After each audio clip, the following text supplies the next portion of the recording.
이야기는 어둡고 폭풍우가 치는 밤, 오래된 중국식 저택에서 시작된다. 검은 로브를 입은 남성들이 줄지어 조용히 서 있었다. 그들 중 한 명이 혹시 거기에 사람이 있는지 물었다. 비가 내려서 밖에 물웅덩이가 생겼다. 비에 흠뻑 젖은 더러운 아이가 검은 로브를 입은 남자들을 바라봤다. 그들의 고요함은 섬뜩했다. 그들 중 붉은 눈을 한 남자가 소년을 유심히 바라보며 어떻게 빈 무술 도장에 살고 있는지 궁금해했다. 그는 소년을 젊은 전사라고 부르며 비를 피하기 위해 하룻밤 묵을 수 있는지 정중히 물었다. 소년은 그들을 주의 깊게 지켜보았다. 그들이 누구인지 궁금했던 그는 특히 자신이 어린아이였다는 점을 고려할 때 그들이 그렇게 친절하게 말하는 것에 놀랐다. 그는 자신들이 자신을 폐쇄된 학원의 젊은 관리인으로 여길지도 모른다고 생각했다. 예의를 갖추고자 그는 그들에게 인사를 건넸고 그들이 나쁜 사람들이 아닐 거라고 생각했다. 그는 몇 년 동안 빈 학원에서 지냈다고 말하며 원하는 곳 어디든 머물 수 있다고 그들에게 말했다. 하지만 그는 자신이 머물렀던 정자를 가리키며 그곳을 사용하지 말아달라고 부탁했다. 남자들은 젊은 전사의 친절에 감사를 표했다. 그들의 지도자는 모두에게 소년 파빌리온을 피하고 다른 곳에서 대피처를 찾으라고 지시했다. 그는 그들이 이해했는지 물었고 모두들 그렇다고 대답했다. 그들은 자신들의 자리를 찾으러 갔어요. 소년은 그들의 옷에 적힌 글자를 읽었다. 탕이라고 하더라. 그는 그들이 같은 부족 출신인지 궁금해했다. 그는 그들이 어떤 사람들인지 궁금했지만 다른 할 일이 더 많았다. 그는 자신의 파빌리온 안으로 들어갔다. 그는 아이들 저녁 식사 시간이 되어서 바빴어요. 소년이 행복해 보이자 심각한 분위기는 이내 바뀌었다. 그는 기쁘게 모두를 불러 식사를 함께 하자고 했다. 커다란 냄비가 하나 있었어요. 그는 기쁜 표정으로 뚜껑을 들어 올렸고 그 안에는 작은 갈색 귀뚜라미 같은 곤충이 있었다. 소년은 자신이 거의 늦을 뻔했다고 말하며 이 곤충들은 굶주렸을 거라고 추측했다. 그는 이어서 또 다른 냄비를 열었다. 내부에는 중국 하이난 서미 원산지인 대형 거미인 블랙 어스 타이거라는 이름의 타란툴라가 있었다. 이 종은 몸 길이가 최대 20cm까지 자라며 검은 호랑이를 닮은 독특한 줄무늬를 가지고 있습니다. 젓가락으로 그는 검은색에게 먹이를 주면서 곤충을 집어들었다. 블랙의 존재에 감사를 표하며 이 생명체들 없이는 살아남을 수 없을 거라고 말했다. 검은색은 벌레를 열심히 씹어 먹었다. 소년은 블랙의 반응에 크게 기뻐했다. 그는 한때 손톱만한 크기였던 이 거미가 이미 2번이나 껍질을 벗고 크게 자란 모습에 놀라움을 금치 못했다.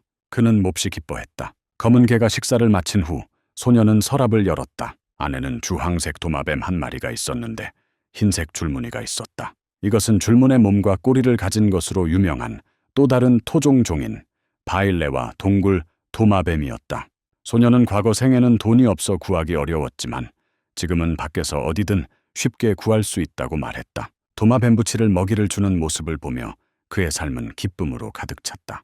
그게 그를 물었어요. 그는 소리를 지르며 손가락을 흔들었지만 그것은 단단히 붙잡고 있었다. 이 순간은 그에게 과거를 떠올리게 했다. 이 몸에 오기 전에 그는 100만 명의 구독자를 보유한 인기 스트리머였다. 그는 스파이시 파브르라는 별명으로 알려진 전문 생물학자로 독성 곤충과 동물을 연구했다. 문제는 그가 100만 구독자를 기념하는 생방송 중 세계에서 가장 위험한 독사 10종을 소개하는 과정에서 시작되었다. 이들 중 가장 위험한 검은 만바는 가장 공격적인 것으로 여겨졌으며 이를 찾기 위해 아프리카로 떠난 여행이 결국 그의 죽음으로 이어졌다. 그는 시청자들에게 아직 가지고 있지 않다고 설명하며 찾는 것이 꽤 어려웠다고 말했습니다. 그는 잠시 쉬면서 다시 찾아보기로 결심했다. 그의 시청자들은 기다리겠다고 약속했다. 그는 지칠 대로 지쳐서 찾을 수 없었다. 채팅에서 시청자들은 블랙맘바가 그의 집에 숨어 있어 자신을 물 수도 있다고 걱정했다. 그가 끊임없이 찾아 헤맸던 그 미묘한 뱀은 사실 라이브 스트리밍 중에 냉장고 위에 웅크리고 있었다. 그것은 재빠르게 그를 물었다. 그리고 그렇게 우리 아들은 죽었어요. 이제 다시 현재로 돌아와서 그는 모든 노력을 기울인 끝에 어떻게 이런 일이 일어났는지 생각하며 미간을 찌푸렸다. 한편 검은색 로브를 입은 노인이 자신의 정자 문 밖에 서 있었다. 그는 젊은 전사를 불러 세우고 두드렸다. 소년은 문을 열고 혹시 무슨 일이 있는지 물었다. 그 남자는 비를 피할 수 있게 해준 대피소에 감사를 표했다. 그는 소년을 저녁 식사에 초대했다. 사슴을 잡았다고 언급했다. 소녀는 이 소식을 듣고 매우 기뻐했다. 그는 고기를 정말 좋아했어요. 지금까지 그가 먹어본 고기는 뱀과 도마뱀뿐이었다. 그는 기꺼이 초대를 받아들여 다른 사람들과 함께했다. 그들은 모닥불을 피워놓았다. 모두가 모여 사슴이 요리하는 모습을 지켜보았다. 노인은 소년이 사슴을 보고 침을 흘리는 것을 알아차리고 사슴이 준비되기까지는 시간이 좀 걸릴 것이라고 말했다. 그러는 동안 그는 몇 가지 질문을 해도 되는지 물었다. 소년은 너무 오래 쳐다본 것 같아 조금 부끄러웠지만 대답하기로 했다. 노인은 소년이 혼자 살고 있는지, 나이가 몇 살인지 물었다. 그 소년은 자신이 14살인지 15살인지 확신이 없었다. 그는 어린 시절 머리를 부딪혀서 기억이 잘 나지 않는다는 이야기를 지어내기로 결심했다. 혼자 그곳에 머물렀는지 묻자 그는 그렇다고 대답했다. 특별한 재능이 없다고 설명했습니다. 그는 그저 뱀을 잡아 가죽을 팔아 생계를 유지했다. 그 노인은 그가 그런 위험한 일을 했다는 사실에 놀랐다. 소녀는 익숙하다고 대답했다. 누군가 먼저 먹을 수 있도록 익힌 고기를 가져왔어요. 한 노인이 젊은 전사가 배가 고플 거라고 말했다. 소녀는 어른에게 감사의 인사를 전했다. 그는 고기를 먹은 지 오래되었다고 말했다. 그가 그것을 한 입 베어 물자 진심으로 행복해 보였다. 그의 마음속으로 그는 생각했다. 이게 바로 행복이야. 나이든 남성들은 미소를 띤 채로 그를 바라보았다. 그들은 소년에게 식사하는 동안 귀 기울여 들어달라고 부탁했다. 노인은 무언가를 찾고 있다고 설명하며 혹시 이상한 것을 본 적이 있는지 물었다. 노인은 더 이상 말을 꺼내는 것을 망설였다. 백발 노인은 족장에게 젊은 전색에 빚진 것이 있으니 그에게 털어놓아도 괜찮을 것이라고 제안했다. 게다가 그 소년은 이해하지 못할 가능성이 크고 혼자 사는 그는 그 소식을 널리 퍼뜨리지 않을 것이다. 그러나 장로님은 아버님의 의견에 동의하시며 설명을 시작하셨다. 그들은 몸에 파란색 반점이 있는 진해를 찾고 있었다. 소녀는 이 말에 깜짝 놀랐다. 그들은 그것을 푸른 반점 진해라고 불렀어요. 크기가 커서 소년이 우연히 발견했을 거라고 생각했어요. 그는 크기가 얼마나 되는지 물었다. 교주께서는 어른이라면 그 소년의 몸집 정도는 쉽게 삼킬 수 있을 거라고 말씀하셨다. 소년은 그렇게 거대한 진해를 생각하자 얼굴이 창백해졌다. 그는 자신이 불과 몇백 년 전으로 돌아갔다고 생각했던 자신의 가정에 의문을 품기 시작했다. 아마도 그는 완전히 다른 세상에 있었던 것 같다. 백발의 남자는 그들이 거의 잡을 수 있으니 걱정하지 말라고 그를 안심시켰다. 소녀는 그들이 그것을 잡아서 키우려고 하는 건 아닌지 궁금해했다. 장로들은 그 아이디어를 듣고 어리둥절해했다. 백발 노인은 즐겁게 웃음을 터뜨렸다. 그들은 푸른 반점 진해를 키우는 발상이 재미있다고 생각했다. 교황은 젊은 전사가 얼마나 웃긴지 언급했다. 백발 노인은 키우는 것이 불가능하다고 분명히 밝혔다. 그들은 약으로 사용하기 위해 그것을 의도했다. 이 소녀는 그들이 상인일지도 모른다고 생각했지만 이제는 그들이 불법적인 일에 연루되었을지도 모른다는 의문을 품게 되었다. 그는 진해가 어떻게 약효가 있는지 물었다. 백발의 남자는 손녀가 위독한 상태이며 진해의 내행만이 손녀를 구할 수 있는 유일한 방법이라고 설명하며 이를 찾기 위해 결심했다고 말했다.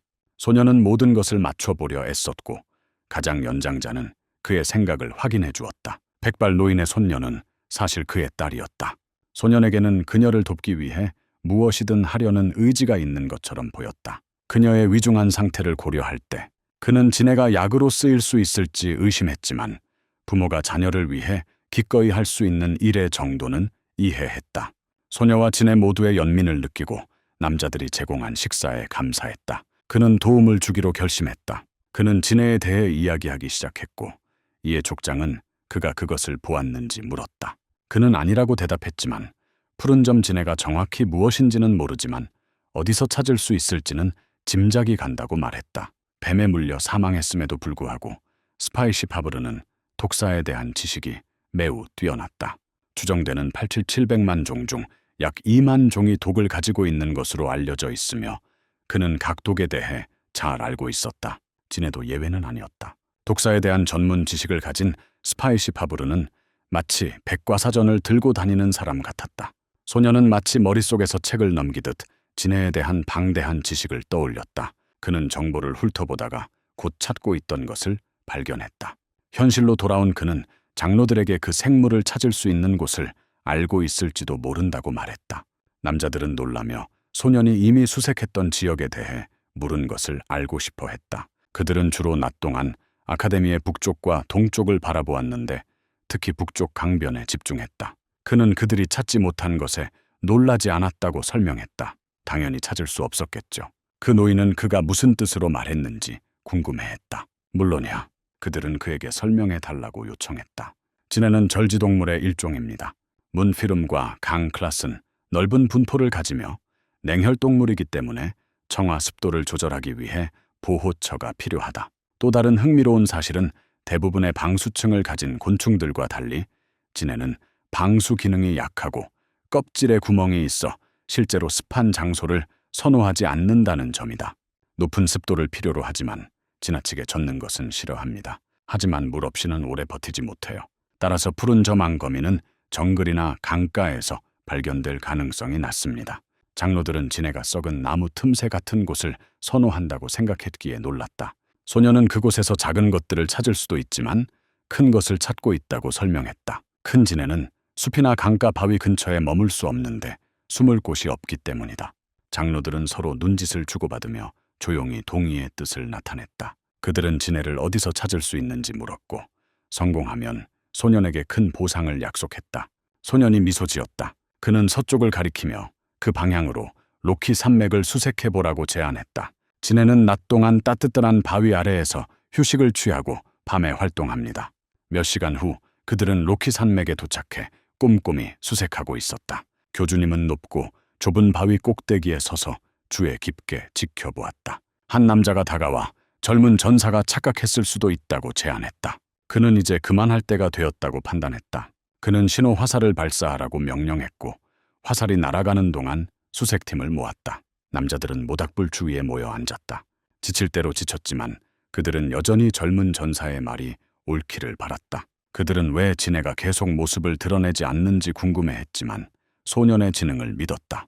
총장은 침묵을 지켰다. 결국 고통스러운 표정으로 그는 당시 가문 역사상 가장 뛰어난 재능을 지닌 딸 시운에 대해 이야기했다. 그는 하늘이 그녀를 버린 것이 아닌가 하고 의문을 품었다. 갑자기 누군가가 대주교의 귀환을 알렸다. 교황은 그를 다시 맞이했고 그들은 모닥불 주변에 모였다. 대주교는 그도 진해를 찾지 못했는지 물었다. 총장은 자신도 실패했다는 사실을 확인했다. 그는 대조사가 같은 결과를 얻었는지 물었고 대조사는 고개를 끄덕였다. 윤화은 씨는 앞으로 최대 3개월밖에 남지 않았다. 그는 그들이 단 열흘 만에 진해를 찾을 수 있을지 의심했다. 그룹 전체의 침묵이 감돌았다. 총대주교는 그곳에서 아무런 흔적도 찾지 못했으므로 다음 날 남쪽으로 탐험해 보라고 제안했다. 대주교는 흔적이 없다는 점을 지적하며 동의했다. 이 발언은 가부장에게 깨달음을 주었다.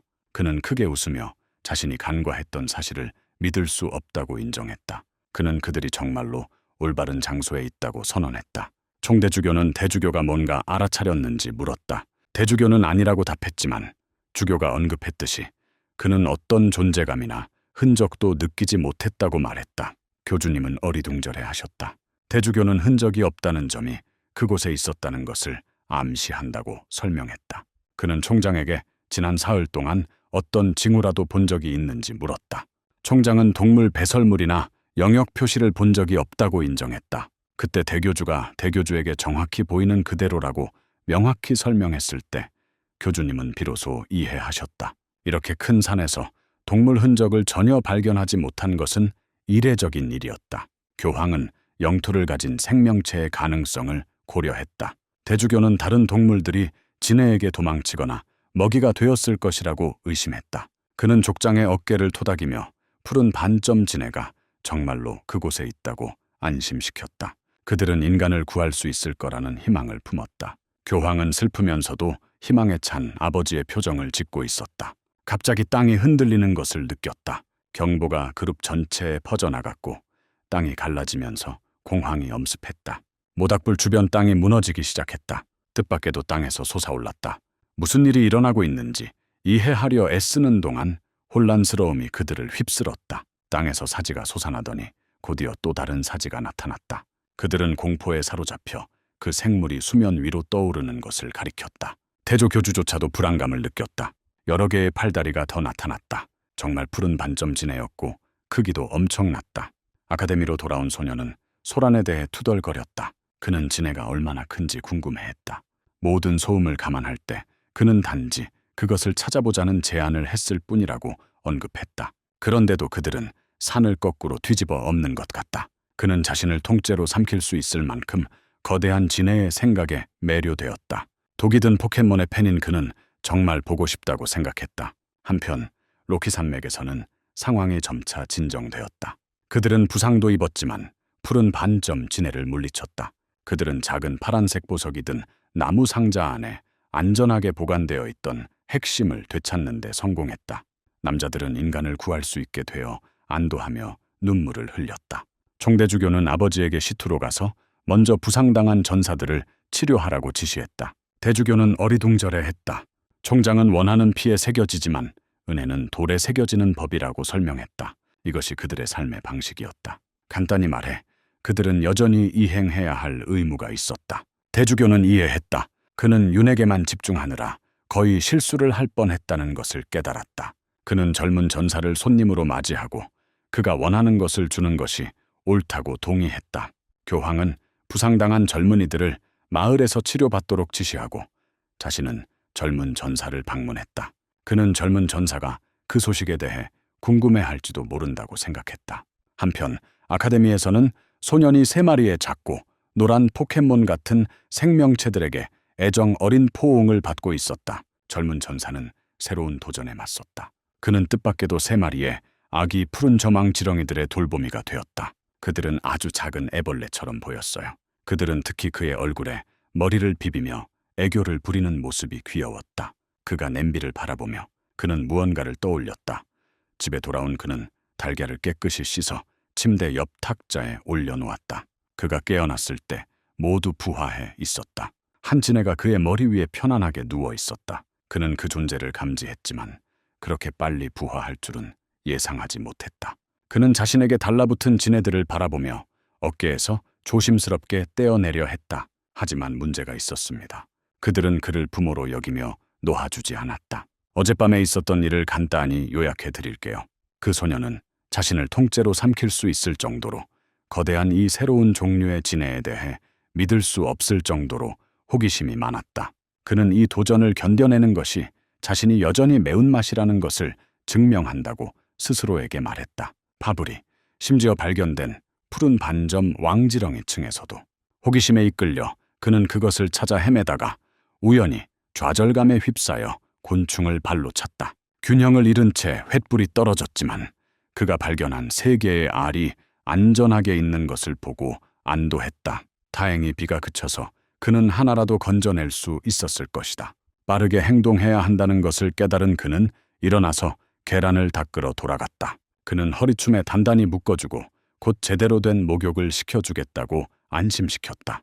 현재로 돌아온 그는 살아있는 푸른 반점 지네를 보지 못했지만 남은 알들을 구해낸 것에 기뻐했다. 그는 작은 지네들에게 공간을 좀 내달라고 부탁했다. 그는 첫 2번의 탈피를 할 때까지는 먹지 않을 것이라는 것을 알고 있었기 때문에 먹이를 주는 것에 대해 걱정하지 않았다. 하지만 여전히 그가 그들에게 매달리는 것은 조금 성가신 일이었다. 그러자 그는 아이디어가 떠올랐다. 그가 물에 들어가면 아마 풀어줄지도 몰라. 그는 능글맞게 미소를 지으며 샤워를 하기로 결심했다. 작은 지네들은 아마 그게 무슨 뜻인지 몰랐겠지만 한 마리는 기대감에 몸을 떨었다. 몇 시간 후 원로 총장이 학원에 도착했다. 그는 정자로 다가가 문을 두드린 후 젊은 전사가 안에 있는지 물었다. 아무도 전화를 안 받았어요. 그는 기다린 후 문고리를 잡고 안으로 들어가기로 결심했다. 안으로 들어가 보니 약초와 항아리, 심지어 약까지 발견했고 그 모습에 젊은 전사가 치료사인지 궁금해졌다. 그는 허락 없이 들어가는 것이 얼마나 무례한 행동인지 깨달았다. 그는 나중에 돌아가기로 결정했지만 바스락거리는 소리가 그의 주의를 끌었다. 냄비 중 하나에서 소리가 나고 있었어요. 호기심이 생긴 그는 뒤돌아 냄비를 열었다. 놀랍게도 집안에 거미가 있었다. 호기심이 발동한 그는 서랍을 향해 몸을 돌렸고 서랍을 열어보니 도마 뱀부치가 보였다. 그는 주변을 둘러보며 다른 냄비를 확인했다. 안에서 딱정벌레를 발견하는 것, 달걀과 말린 뱀도 몇 마리 있었다. 정말 놀라웠어요. 그는 젊은 전사가 독 있는 동물들과 그들을 기르고 있다는 사실을 믿을 수 없었다. 독충을 다루는 것으로 유명한 탕씨 가문조차도 독을 추출하는 데 성공했을 뿐 이 방법으로 알을 늘리는 방법을 알아내지는 못했다. 그는 딸의 목숨을 구한 것이 작은 행운 덕분이라는 것을 깨달았지만 진정한 행운은 젊은 전사를 만난 것이었다. 바로 그때 젊은 전사가 나타나 그에게 인사를 건넸다. 장로들의 팔에 붕대를 감은 것을 보고 걱정하는 모습을 보였다. 그 노인은 그에게 심각한 일이 아니라고 안심시켰다. 그는 젊은 전사에게 중요한 이야기를 시작하려 했지만 불길한 기운을 감지하고는 갑자기 말을 멈췄다. 갑자기 소년의 뒤쪽 입구에서 폭발이 일어났다. 천천히 실루엣이 나타나더니 앞으로 걸어 나오며 모습을 드러냈다. 한쪽 눈이 튀어나오고 얼굴 왼쪽이 불에 탄 모습이 마치 괴물 같았다. 노인은 본능적으로 젊은 전사를 옆으로 밀어내며 뛰라고 재촉했다. 소년은 깜짝 놀라 당황했다. 괴물은 큰 포효를 내며 공격적인 자세를 취했다. 빠르게 움직이며 손을 휘둘러 공격했다. 노인은 부상하지 않은 팔로 공격을 막아내며 큰 고통을 참아냈다. 괴물은 그를 다시 밀어붙여 날려버렸다. 먼지가 자욱하게 공기를 채웠고 노인은 기침을 하며 피를 뱉어냈다. 그는 괴물의 힘이 자신의 아버지 못지않다는 것을 깨달았다. 노인은 젊은 전사를 재촉하여 달려가라고 했지만 연기가 겉이자 젊은 전사가 괴물의 숨 막히는 힘에 의해 공중으로 들려 올라가는 모습이 드러났다. 젊은 전사는 괴물이 크게 웃는 소리에 기침을 했다. 괴물은 탕씨 일족이 하이난에 왔다는 소식을 들었다며 조롱했다. 무수한 독에 신성한 군주의 아들이 다치고 혼자 남겨질 줄은 아무도 예상하지 못했다. 노인은 괴물이 누구인지 모른다고 답하며 젊은 전사를 포함해 왜 자신들이 표적이 되었는지 물었다. 괴물은 노인이 얼굴과 주먹만 보고도 자신을 알아보지 못하느냐고 물으며 자신이 블러드 핸드라고 소개했다. 레이크화자가 어린이를 공격하고 있다. 그는 장로 아버지의 책임으로 자신의 외모가 망가졌다고 말했다. 노인은 테켄 연기 독손가락에 맞아 절벽에서 떨어졌으나 살아남은 이를 떠올리며 그 이름을 알아차렸다. 노인은 젊은 전사들의 석방을 간청하며 자신의 목숨을 내놓겠다고 제안했지만 타권양은 이를 거절했다. 그는 당시 가문과 관련된 모든 사람을 죽이겠다고 맹세했다. 내심, 노인은 악귀를 저주했다. 악귀는 강력한 무술가로서 해를 끼치는 존재를 일컫는 말이다. 타권양은 젊은 전사를 가차없이 대했다. 소년은 숨이 막혀 얼굴이 창백해졌다. 타권양은 웃으며 자신이 죽을 것이라고 선언했다. 젊은 전사는 한계점에 다다라 힘없이 자비를 구했다. 갑자기 세상에 날카로운 눈빛이 나타났다. 작은 지네들이 아이에게 팔 위로 쏜살같이 달려들었다. 바로 그때가 그들이 빛날 순간이었다. 이 작지만 사나운 지네들이 타권양을 공격해 물었다. 온 사방에 타권양은 지네에 놀라 어린 전사를 떨어뜨렸다. 분노한 그는 지네조차 자신을 해칠 수 없다고 외쳤다. 갑자기 그의 목이 보랏빛으로 변하더니 피를 토하며 고통스럽게 쓰러져 땅에 주저앉았다. 젊은 전사는 타권양이 죽은 것을 보고 놀라고 혼란스러워했다. 그는 자리를 옮겨 어르신께 타권양이 정말 나쁜 사람인지 물었다. 모든 것을 목격한 장로는 깜짝 놀랐다. 그의 턱이 떨어졌지만 이내 젊은 전사가 단순한 손님이 아니라는 것을 깨닫고 환하게 웃었다. 장로는 젊은 전사가 틀림없이 당시 가문의 일원이 되어야 한다고 생각했다. IH가 무너진 지 며칠 후 누군가가 한숨을 내쉬었다. 젊은 전사는 노인을 돌보며 쉬고 있는 노인의 이마에 젖은 수건을 올려주고 있었다.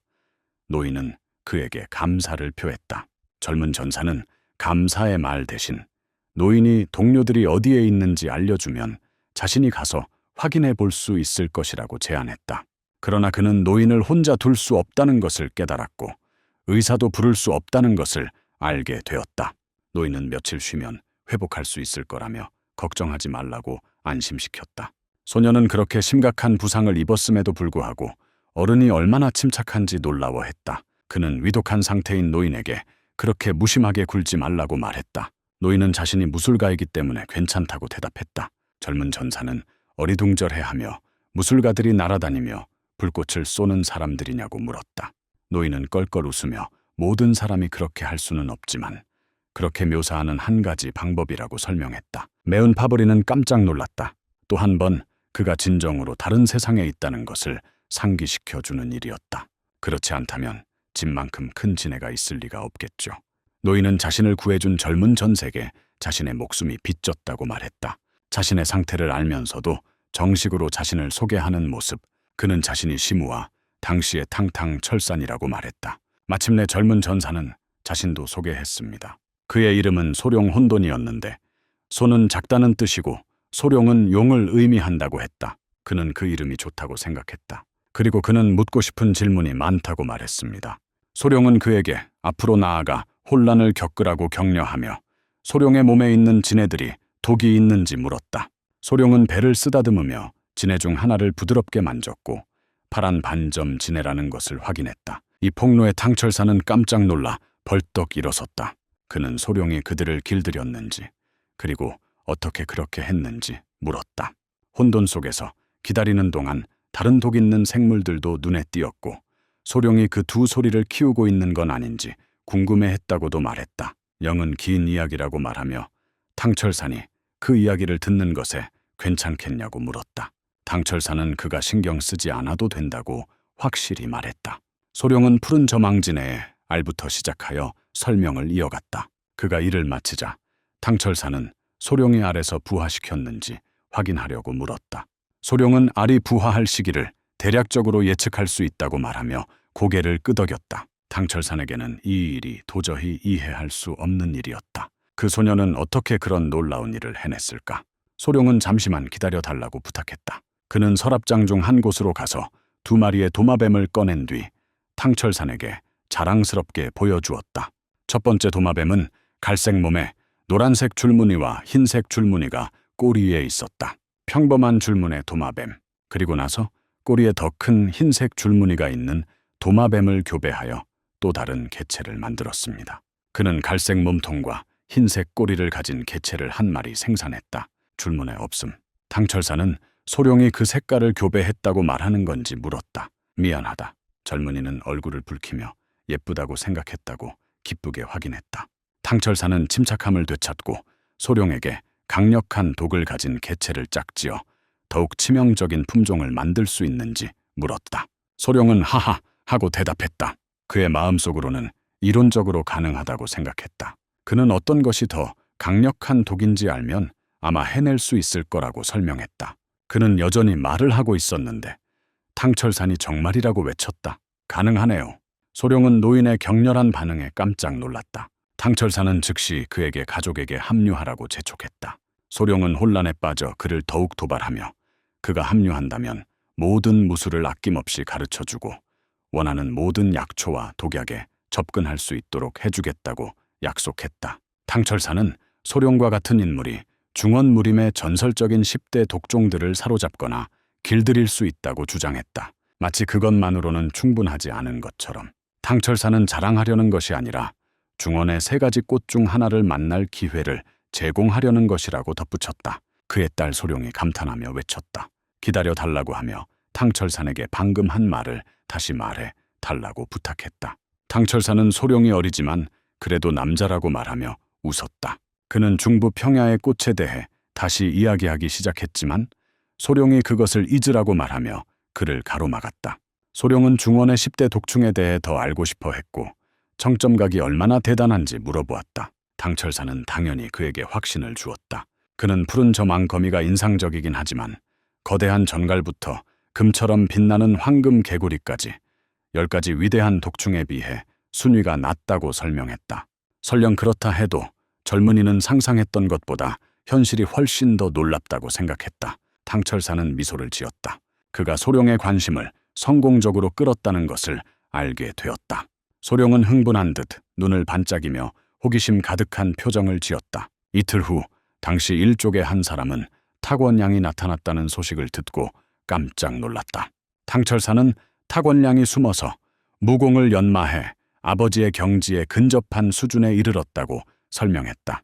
당시 문중 사람들은 족장이 그런 사람을 죽음으로 보냈다면 그가 10,000가지 독의 세계에 도달했을 수도 있다는 것을 깨달았다. 그들은 그에게 축하를 건넸다. 교황은 자신이 아직 그 목표를 달성하지 못했다고 말하며 그들을 바로잡았다. 그는 탁원양을 꺾은 젊은 전사가 바로 자신이라고 밝혔다. 당시 일족은 깜짝 놀랐다. 한 회원은 즉시 소룡의 손을 잡고 시투와 당시 가문의 종조부를 구해준 데 대해 감사의 뜻을 표했다. 그들은 그가 회춘 시술을 받은 노인인지 물었다. 미안해. 연기는 어리둥절해했어.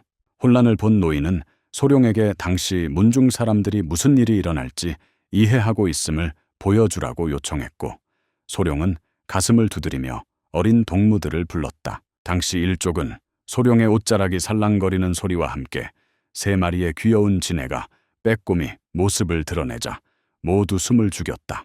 작은 생물들이 기어나와서 그것들을 지네로 알아차렸다. 총수는 이들이 푸른 반점, 무당개구리라고 설명했고, 이 작은 생물들이 탁원양을 쓰러뜨렸다고 말했다. 시족 구성원들이 독에 대해 물었다. 소룡이가 한 마리를 길들인 건 정말 대단했다. 족장은 이 때문에 젊은 전사를 자신들의 부족의 일원으로 받아들이고 싶었다고 설명했다. 그러나 소룡은 이에 대해 더 생각할 시간이 필요하다고 말했다. 한 일족 구성원이 소룡에게 큰 기회라고 말했다. 총수는 소룡을 지체해서는 안 된다고 생각하며 서둘러 움직일 것을 제안했다. 여전히 무언가를 찾고 있는지 묻자 탕철사는 잠시 멈칫하더니 피의 손 레이쿠아자 탁원량이 피의 손 독발톱이라는 무술을 연마했다고 설명했다. 특정 수준에 도달하기 위해 인간의 피와 골수가 필요한 어두운 예술이었다. 소룡은 그 사실이 꽤 불안하게 느껴졌다. 탕철사는 내가 비밀스러운 비결서나 제자를 남겼다면 그것이 미래에 대한 위협을 방지하고 그러한 잔혹한 무술이 다시는 돌아오지 않도록 처리해야 한다고 말하며 계속해서 말했다. 또한 포로로 잡혔을 가능성이 있는 사람들을 구출해야 했다. 총장은 소룡이 하이난 섬의 지리에 익숙한 만큼 그들을 도와줄 수 있는지 물었다. 소룡은 생각에 잠긴 듯 보였다. 그는 그것을 고려했다. 당시 가문에 입문하는 것은 평생의 의무를 의미했다. 인턴십 기간 동안 회사 문화와 상사의 성격을 파악하는 것과 비슷합니다. 소룡은 족장이 회복되면 돕기로 동의했다. 그들은 그가 올바른 결정을 내렸다고 칭찬했다. 미안해. 양은 도움을 주는 건 생명을 구하는 일이라고 생각했고 당연히 도울 거라고 대답했다. 그는 이 기회를 이용해 상황에 대해 더 자세히 알아볼 계획을 세웠다. 당시 가문, 결국 숙련된 인재들은 종종 자신이 일할 회사를 평가하곤 한다. 탕철사는 회복하는 데 사흘이 걸렸다. 그들은 버려진 무술도장 근처 마을에 들러 블러드 핸드의 거점을 찾으려 했다. 레이쿠아자, 탁원양, 실종된 사람이 있는지 문의했습니다. 한 노인은 매년 정글에서 1-2명 정도가 실종되지만 뚜렷한 실종 패턴은 보이지 않는다고 말했다. 탕철사는 깊은 생각에 잠겨 있었다. 그들은 마을 촌장에게 도움을 준 것에 대해 감사를 표했고 촌장은 겸손하게 대답했다. 유명한 탕씨 가문의 상황을 돕는데 일조하게 되어 영광입니다. 그들은 별다른 단서를 찾지 못했다는 것을 깨닫고 스스로를 변명했다. 그들이 숲을 거닐며 소룡은 마을에 특별한 점이 없어 보인다고 말했다. 탕철사는 탁원양이 그들을 찾아내고 정체를 드러냈을 때 그 근처였다고 설명했지만 그의 거점을 찾는 것은 어려운 일이었다. 미안하다. 영은 아무런 흔적도 없다는 것이 이상하다고 생각했다. 그는 탁원양이 했던 말을 떠올렸고 그 말이 깨달음을 불러일으켰다. 그는 탕철산에게 탁원양이 나타났을 때 한 말을 기억하는지 물었다. 탕철산은 당시 양의 공격에 맞아 정신을 잃었기 때문에 정확히 기억나지 않는다고 인정했다. 미안해. 양이 내가 탕씨 가문이 하이난에 왔다는 이야기를 들었다고 말한 것을 상기시켜줬어. 이는 누군가 그에게 정보를 줬다는 것을 암시하는 거야. 따라서 탕씨가 하이난을 지나간 곳을 확인하는 것만이 간단했다. 미안해. 양이 탁원양의 초상화를 이용해 정보를 수집하자고 제안했어. 다른 사람들은 소룡을 보고 놀라움을 금치 못했다. 그들은 그의 통찰력이 놀랍다고 생각했다. 만약 당시족을 본 사람이 누군지 알려줬더라면 상황이 훨씬 수월했을 텐데. 그들은 즉시 출발하여 음침해 보이는 마을에 도착했다. 당시 일족의 한 구성원이 하이난 항구에서 들은 바에 따르면 이 마을이 바로 그 마을인 것 같다고 보고했다. 장로는 그곳이 할 아에이족이 사는 곳이라고 언급하며 그들이 적대적이지 않기를 바란다고 말했다. 마을 사람들은 생기 없는 모습이었다. 당시 일가는 혹시나 주변에 사람이 있는지 확인하기 위해 불렀고 이 소리에 한 마을 주민의 이목이 집중되었다. 당시 일가를 본 마을 사람들은 한족들이 그곳에서 무엇을 하고 있는지 물었다. 한 노인이 다가왔는데 아마도 마을 촌장일 것 같았다. 마을 촌장은 2명의 경비병이 호위하는 가운데 한 어린 소녀의 손을 잡고 있었는데 그 소녀를 포함해 모두 안색이 좋지 않아 보였다. 당철산이 자신을 소개했다. 미안하다. 양은 상호작용을 관찰하며 아이가 매우 약해 보이고 마을이 매우 무기력해 보인다는 점을 주목했다. 한 가지 생각이 번뜩 떠올랐다. 그는 다른 마을 사람들이 마치 약을 먹은 것처럼 축 처진 모습을 알아차렸다. 마을 이장은 아무도 실종되지 않았고 마을에 이상한 일은 일어나지 않았다고 안심시켰다. 그는 그들에게 떠나라고 재촉했다. 장로님은 집과 사람 수의 불균형에 대해 언급하기 시작했지만 마을 촌장에게 제지당했다. 촌장님은 이 문제에 대해 걱정할 필요가 없다고 주장했다. 다시 한번 그들은 돌아가라는 요청을 받았다. 당철산과 소룡은 깜짝 놀랐다. 당철산은 소룡에게 할라이드족이 원래 친근해야 한다고 했던 자신의 과거 발언을 떠올리며 속삭였다. 미안해. 젊은이는 아무런 답장을 하지 않았어. 그는 다시 그 어린 소녀를 알아차렸다. 갑자기 쓰러졌어요. 모두가 충격을 받았다.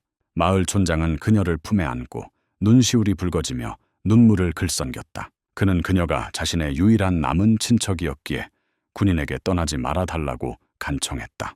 그는 그녀가 아픈 모습을 참아볼 수 없었다. 2명. 당철사는 마을 촌장에게 다가가 자신의 제한된 의술 지식을 제공했다. 그는 마을 촌장님을 돕기 위해 허락을 구했다. 중앙평원 의료예술단인지 묻자 당철사는 의사는 아니지만 의료 지식이 조금 있어 아이를 진찰해도 되는지 물었다. 마을 이장은 그가 진행하도록 허락했다. 마을 이장은 마을에 역병이 퍼져 아이들이 죽고 건강한 사람들도 혼란에 빠졌다고 설명하며 최선을 다해 돕겠다고 약속했다. 마을 이장은 소녀를 안으로 들이자 감사의 마음을 전했다. 그는 경비병들이 한가하게 서 있는 것을 꾸짖고 의사와 일행을 집 안으로 안내하라고 지시했다. 그들은 서둘러 집으로 향했다.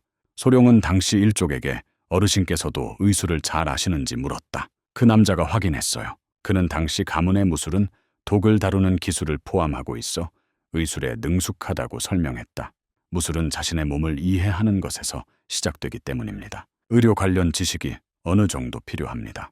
소룡은 처음에 그들이 독을 사용하는 암살자 집단이라고 생각했다. 그는 당시 가문에 입문하면 무서운 독술 대신 의술을 배우는 것이 더 이로울 것이라고 생각했다. 남자는 때때로 사악한 사람들을 포획해 독을 주입하고 반응을 관찰하기도 한다고 덧붙였다. 미안하다. 양은 이를 인간 실험으로 해석하며 흥미로운 표정을 지었다. 상상할수록 그는 점점 더 불안해졌다. 마을거리는 인적이 끊겼다. 집안 한 곳에서 누군가가 혼돈의 한숨을 내쉬며 소녀의 호흡을 안정시키기 위해 자신의 에너지를 일부 옮겼다고 설명했다. 마을 이장은 손녀의 목숨을 간곡히 애원하며 그에게 거듭 감사를 표했다. 당철사는 아이의 맥박에 대해 이상한 점을 언급하며 아이가 태어날 때부터 심장이 약한지 물었다. 마을 이장은 손녀뿐만 아니라 자신도 반년 동안 아팠다고 설명했다.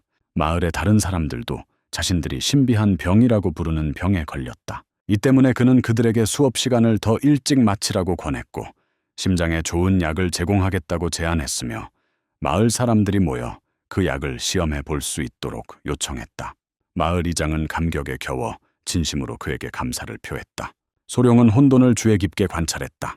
그날 밤 늦게 당시 가문의 한 구성원이 족장과 함께 걸으며 환자를 돌보는 그의 노고를 인정했다. 교주님은 구피에게 감사를 표했다.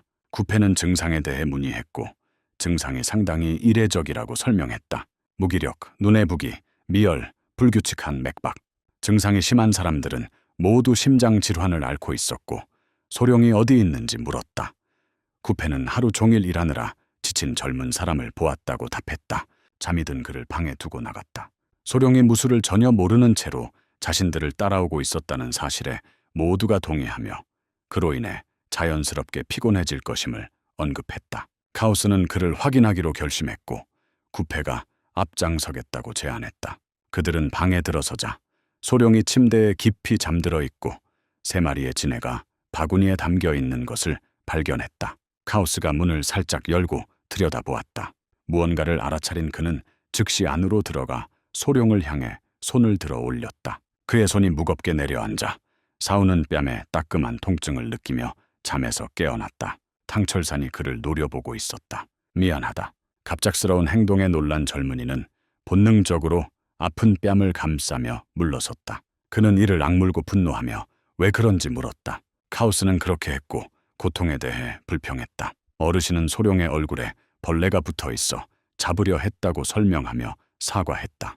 소룡은 이 말을 믿기 어려웠지만 혼란은 그에게 귀 기울여 달라고 부탁했다. 그는 잠들기 전에 소룡이를 보러 들렀다가 얼굴에 벌레가 붙어 있는 것을 발견했다고 설명했다. 해당 지역에 독성이 있는 곤충이 많다는 점을 고려할 때 혼돈이 밀려와 그곳에 두는 것이 너무 위험하다고 생각한 나머지 그의 손이 저절로 움직였다. 그는 소룡에게 벌레를 보여주며 크기를 언급했다. 소룡은 그것을 보고 깜짝 놀랐고 이내 깨달음을 얻었다. 그는 탕철산에게 환자들이 다양한 증상을 보였지만 모두 혼란스러움만 있을 뿐이라고 확인하며 이를 확언했다. 소룡은 마을의 병의 원인을 밝혀내고 키스버그라고 불리는 라두바트과에 속하는 해충을 지목하며 그 해충이 원인이라고 말했다. 키싱버그는 눈이나 입 주변을 자주 물고 모기보다 더 조용히 피를 빨아먹기 때문에 이런 이름이 붙었습니다. 이 때문에 이들은 뱀파이어나 암살자 벌레로도 불립니다. 이 벌레 자체는 독성이 없지만 위장에는 해로운 기생충이 가득 차 있다. 이들이 사람을 물면 사람들은 이들의 배설물을 통해 쉽게 감염될 수 있으며 이는 샤가스병으로도 알려진 트리파노소마증으로 이어질 수 있다. 이 질병은 인간에게 가장 치명적인 질병 중 7위를 차지했습니다.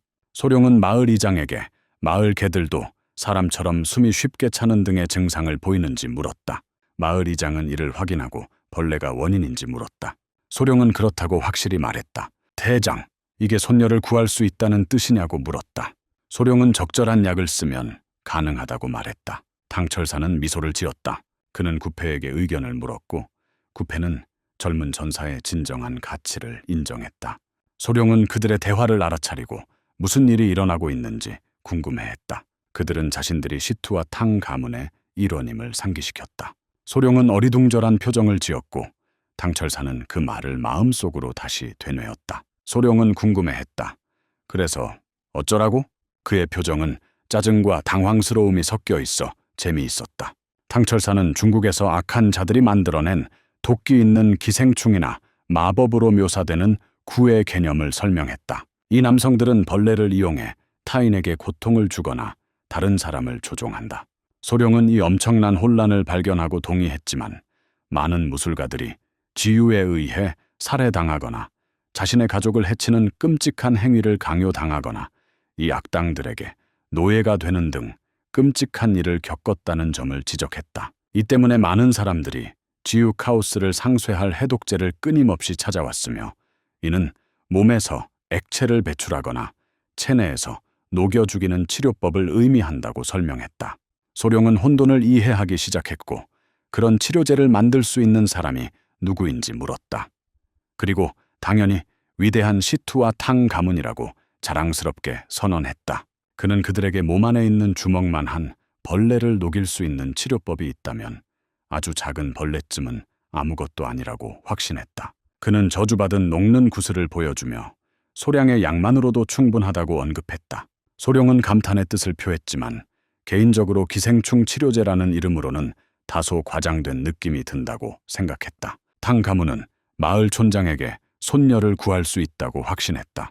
결국 마을 사람들은 촌장의 손녀를 시작으로 점차 회복하기 시작했다. 그 서장은 크게 안도했다. 마을 주민들의 따뜻한 환대는 즐거운 보너스처럼 느껴졌다. 그들의 밝고 쾌활한 태도는 그들의 성격에 대한 긍정적인 소문을 입증했다. 탕철사는 소룡이 원인을 밝혀내지 않았다면 어려웠을 것이라고 인정했다. 그는 모두에게 감사의 마음은 소룡에게 있다고 말했다. 마을 사람들은 젊은 전사를 구세주라 부르며 감사의 인사를 전했다. 당시 가문의 약으로 마을 사람들의 혼란이 가라앉고 모든 공을 솔에게 돌리자 소룡이 감사를 받는 모습을 본 젊은 당철사는 마치 자신이 감사를 받는 것처럼 마음이 따뜻해졌다. 소룡은 이 일에 감동받았다. 마을 사람들은 소룡이를 번갈아 가며 공중에 던지며 축하했다. 나중에 마을 이장은 탕철산에게 마을 입구에서 나눴던 대화에 대해 귓속말로 이야기했다. 탕철산은 무슨 일인지 물었다. 책임자는 실종된 사람들이 있는 마을 주민들을 언급했다. 탕철산은 기억해내고 자세한 내용을 물었다. 노인은 친절에 보답하고자 기이한 이야기를 들려주었다. 그는 마을 여성들 사이에서 그 이야기를 들었다. 한 명은 다른 마을 출신으로 몇 년 전 사람들이 실종된 비극적인 사건에 대해 그에게 이야기해 주었다. 그들은 혼란의 실마리를 찾았다고 믿고 마을의 위치를 물었다. 그 수장은 서쪽에 있는 작은 마을이라고 말했다. 도착하자마자 그들은 시체 썩는 냄새에 휩싸였다. 그들은 자신들이 올바른 장소에 있음을 알고 혼란스러운 현장을 관찰했다. 시체, 쓰레기, 벌레들이 그 지역을 뒤덮었고 공기 중에는 독성이 남아 있었다. 구패는 소룡에게 무시무시한 광경이라 보지 말라고 경고했지만 소룡은 이미 모든 것을 다 보고 있었다. 한 남성이 금빛 닭발이 특이하다고 지적했다. 뱀의 시체를 쪼고 있었다. 농담이야. 신비로운 새였어요. 그 새는 황금색 꼬리를 가지고 있었고 몸은 보라색, 분홍색, 검은색이 섞여 있었다. 거의 마법처럼 보였어요. 한 사람은 더 이상 새가 죽은 이들을 욕되게 하는 것을 참을 수 없어 돌을 집어 새에게 던지려 했다. 카오스는 혼란에 빠져 그를 막으려 했지만 이미 너무 늦었다. 바위는 빗나갔지만 새의 시선을 사로잡았다. 남자는 분노했지만 탕철사는 그의 어깨에 손을 얹으며 뭔가 이상하다고 경고했다. 새는 날개를 퍼덕이며 공기 중에 악취를 퍼뜨렸다. 소룡은 악취가 해골을 녹이는 것을 보고 깜짝 놀랐다. 누군가가 소룡을 보호하기 위해 그의 입을 잡고 혼란 속에서 소룡의 입과 코를 가린 채 모두에게 빨리 뛰라고 소리쳤다. 그는 그 생물이 젠지오라고 설명했는데 젠지오는 독수리 깃털을 가진 독수리를 의미한다고 했다. 안전한 곳으로 대피한 후 일행은 혼란스러운 상황 주변에 모였다. 그는 새의 날개 길이가 5피트라는 점을 언급하며 설명했다. 부리는 날카롭고 청동빛을 띠었으며 몸은 보라색 깃털로 덮여 있었다. 분노에 찬 날개를 펼치자 주변의 모든 것이 검게 변하며 죽어갔다. 존재의 독이 묻어 황금빛 왕관을 쓴 듯 그 모습은 진정으로 고귀해 보였다. 탕철사는 이를 젠 또는 지너로 판별했다. 소룡은 10가지 위대한 독충 중 하나인지 묻자 흥분한 표정으로 눈을 빛냈다. 탕철사는 그게 맞다고 확인했다. 그는 제니오가 모든 독의 왕으로 알려진 거대한 독충들 중 최상위 포식자라고 설명했다. 미안해. 영은 마음속으로 흥분하고 있었어. 이 생물체와 비교하면 지구상의 독충과 뱀조차도 온순해 보였다. 그는 현재 세상에서 생화학 무기가 자유롭게 돌아다니는 듯한 모습에 놀라움을 금치 못했다. 탕철사는 그 지기가 뱀의 독에 이끌려 그곳에 그려진 것 같다고 말했다. 제니오는 독사머리만 먹는다고 하더라. 소룡이는 그게 흔한 일인지 물었다. 탕철사는 전혀 흔하지 않고 매우 드물어서 100년에 한 번 정도만 간신히 볼 수 있을 정도라고 대답했다. 소룡은 놀라움을 금치 못했고 이에 탕철산이 왜 그렇게 관심이 많은지 물었다. 소룡은 탕 멤버들을 놀라게 하며 제니오를 잡을 수 있는지 물었다. 탕철산이 재미있어 했다. 소룡이 정말로 그것을 잡으려고 시도했는지 묻자 소룡은 그렇다고 답했지만 독의 혼란에 대한 우려를 표하며 미소를 지었다. 소룡은 10가지 독수리 중 하나에 대한 그의 깊은 관심을 인정했다. 만약 그랬다면 탕철사는 방법이 있다고 설명했다. 소룡은 이 말을 듣고 깜짝 놀랐다. 탕철사는 그에게 당시 가문의 독술 기술을 익히면 제니오의 독을 포함한 모든 독에 면역이 될 것이라고 알려주었다. 그의 문파무술로 그는 세상의 어떤 독도 막을 수 있었다. 탕철사는 교묘하게 덧붙이며 자신들의 가문의 비법을 외부인에게 가르치지 않으며 심지어 족장으로서도 이 규칙을 어길 수 없다고 말했다. 소룡은 가족에 합류하면 이런 기술을 배울 수 있는지 간절히 물었다. 그는 또한 독에 면역이 되면 독을 견딜 수 있게 되는지 물었다. 탕철산이 그를 안심시켰다. 물론 소룡이 지금 동의한다면 모든 것을 가르쳐주고 재능을 키워주겠다고 약속했다. 그는 소룡이 결정을 너무 오래 끄는 경우 자신도 망설일 수 있다고 경고했다. 부담감을 느낀 양은 클랜에 합류하겠다는 결정을 발표했다. 그는 탕철산의 지도에 대한 열의를 표하며 그를 장로 대신 족장이라고 부르기 시작했다. 영리한 남자는 장난기 가득한 미소를 지으며 소룡이 동의하도록 설득한 적이 없는 것처럼 행동했다. 탕철사는 소룡에게 이제부터 자신은 그들의 가족이라고 말했다. 옛 장소로 돌아오니 양을 향한 라크샤사의 피 묻은 손 공격 흔적이 동굴에서 발견되었다. 발자국도 있었어요. 그들은 지도자에게 연락하여 동굴에서 발견한 공책을 건넸다. 당철사는 그것을 살펴보고 그것이 피의 손길의 비밀 기술임을 확인했다. 똑발톱. 소룡은 피에 적힌 글귀 때문에 불안감을 느꼈다. 당철사는 소룡을 떠나기로 결심했다. 영은 그들이 상황으로 향하고 있는지 물었다. 당철사는 블루 스팟을 가지고 있었기 때문에 최고의 선택이었다고 말했다. 센티피드의 핵심과 수동톱. 양은 친구들을 풀어주기 위해 학원에 들를 수 있는지 물었다. 당철사는 소룡도 자신의 소지품을 챙겨야 했기 때문에 동의했다. 그들은 출발했지만 소룡이 뒤를 돌아보았을 때 무언가를 알아차렸다. 그는 저쪽에 뭔가 있다고 지적했다. 그들은 확인했고 제니오에서 나온 반짝이는 보라색 깃털을 발견했다. 모두들 그것을 바라보며 생각에 잠겼다. 당철사는 그것을 집어들고 양에게 가족으로 맞아준 것에 대한 선물로 간직하겠다고 말했다. 소룡은 그 일에 매우 관심을 보이며 그에게 감사를 표했다. 당철사는 양이 자신을 대하는 태도가 유난히 미안했던 것 외에는 모든 것이 괜찮다고 대답했다. 그는 제목을 바꾸자고 제안했다. 소룡은 의식 후에 이게 입문식 같은 건가 하는 생각이 들었다. 한편 앞서 떠난 당시 가문의 당무성 대종사께서 마침내 도착하셨다. 그는 피곤했지만 쉬지 못했다. 대신 그는 당나라 시대의 유머에 대해 물었다. 회원들이 재빨리 안으로 그를 도와주었다. 그들은 그에게 그녀가 아직 버티고 있다고 말했다. 문이 열렸다. 그는 즉시 사람에게 소리쳤다. 안에 있던 사람들은 그를 보고 깜짝 놀랐다. 그는 며느리에게 지금 약이 있다고 말했어요. 그는 푸른 점의 핵심을 꺼냈다. 센티피드. 시어머니는 남편의 성공을 보고 딸이 눈물을 흘리자 새 노래에 약을 타서 먹일 준비를 했다. 그녀가 고통스러워하는 모습을 보니 마음이 아팠다. 아슬아슬한 순간이었고 그는 서둘러 돌아온 것을 다행으로 여겼다. 며느리는 남편에게 당장 약을 먹으라고 재촉했다. 탕무성이는 손녀가 그것을 가져가도록 도왔다. 파란색 빛이 그녀의 새 노래를 감싸고 그는 손가락으로 맥박을 짚었다. 모두 그녀가 눈을 뜨기를 바랐다. 그들은 그녀가 기다리는 모습을 지켜보았다. 한편 소룡은 피곤함을 느꼈다. 그는 중원이 넓다는 이야기는 들었지만 하이난에서 이렇게까지 넓을 줄은 예상하지 못했다. 그들은 배를 타고 항저우로 갔다. 그리고 그들은 한 달 반 이상의 여정을 거쳐 난징을 지나갔다. 마침내 그들은 스촨성에 도착하여 시투와 탕씨 가문의 거주지에 이르렀다. 구페는 소룡에게 시무와 당씨, 일행이 양씨 일행과 함께 있다고 기쁘게 알렸고 양씨는 입을 떡 벌렸다. 그들은 입구에 서 있었다. 그들은 그에게 산 전체가 당시 시투 가문의 소유라고 말했다. 그래서 당시 산이라고 불리는 거야.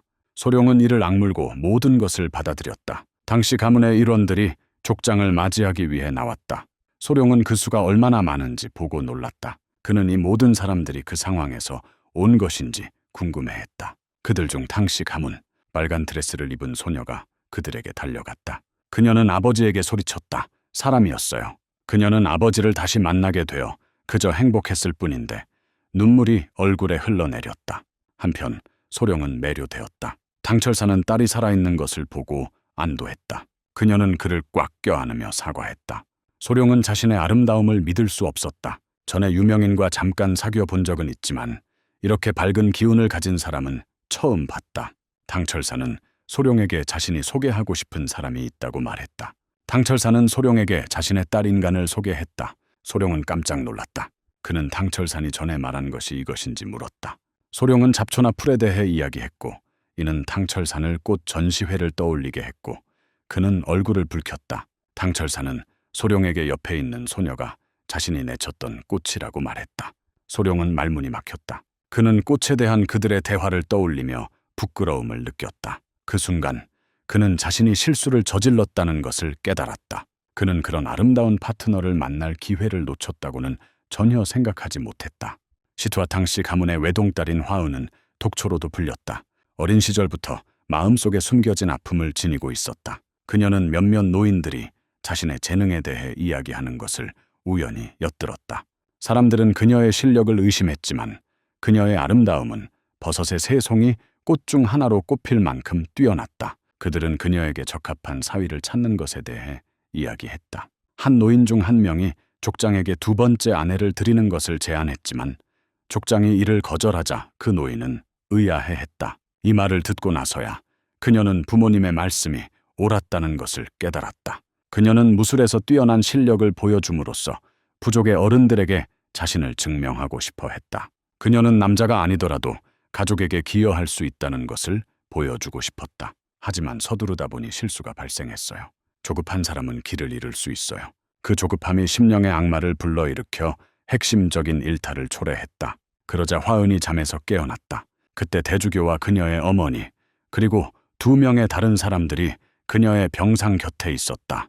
어머니는 딸이 무사한 것을 보고 안도하는 표정을 지었다. 그녀의 눈에서 눈물이 흘러내렸다. 그녀는 울면서 어머니께 사과했다. 그녀는 가문에 도움이 되고 싶었지만 내면의 모든 열쇠를 잃어버렸다. 그녀의 할아버지는 그녀를 못마땅하게 여기며 아버지와 할아버지를 걱정시킨 것에 대한 죄책감 때문에 이런 행동을 하는지 물으셨다. 그는 그녀가 그토록 원하던 100가지 독에 도달한 과정을 언급했다. 그는 그녀에게 울음을 멈추고 기운 내라고 말했다. 그는 100가지 독에 대해 말하자 그녀는 혼란스러워했다. 그녀는 빛나고 있는 자신의 오라를 바라보며 할아버지에게 그 이유를 물었다. 대주교는 그녀에게 들려줄 이야기가 있다고 말했다. 그것은 자신의 목숨을 구했을 뿐만 아니라 현재의 100가지 독이 아닌 1000가지 독의 내공을 안겨준 신비로운 젊은 전사의 이야기였다. 그리고 잡초에 대해 묻자 소룡은 대답이 없었다. 그는 10가지 동룡의 이야기에 너무 몰두한 나머지 탕철산의 딸을 잡초라고 부른 것을 다시 부끄러워하며 스스로에게 말했다. 이를 되돌아보며 그는 대주교가 농담을 너무 심하게 했다고 말하며 그것을 무시하려고 했다. 그는 그녀에게 만나서 반갑다고 말했다. 두 젊은이가 만나는 모습을 지켜보며 일족 구성원들이 웃는 모습이 재미있었다. 소룡은 자신을 소개하며 화은이 아팠다는 것을 알고 있었고 이제 건강해진 모습을 보니 기쁘다고 말했습니다. 화은도 소룡을 만나서 반갑다고 화답했습니다. 그녀는 자신을 독초라고도 불리는 인간이라고 소개하며 자신을 구해준 그에게 감사를 표하고 그의 친절을 결코 잊지 않겠다고 약속했다. 그 모습에 소룡은 그녀의 아름다움에 매료되었다. 탕철사는 소룡에게 어떻게 생각하는지 물었다. 소룡은 머릿속에서 들려오는 목소리에 놀랐고 그것이 일종의 음성 전송이라고 생각했다. 탕철사는 소룡이 자신의 딸이 아름답다고 동의하는지 그리고 그녀를 더 잘 알아가고 싶은지 물었다. 잠시 후 소룡은 큰 욕조에서 몸을 풀었다. 지네들이 바구니 안에서 평화롭게 쉬고 있었다. 소룡은 지쳐서 쓰러질 것 같다고 생각했다. 그는 지친 모습이었다. 그러자 그는 무언가를 알아차렸다. 그는 지네들을 향해 미소 지었다. 한 지네가 잠에서 깨어나 그를 향해 미소 지었다. 보통 지네는 떨어지지 않는데 뜨거운 물이 해롭다고 말하고 양동이 안에 있으라고 제안하자 마치 이해한 듯이 들어갔다. 그는 그것을 신비롭게 여겼다. 그들은 그를 이해할 수 있는 것처럼 보였다.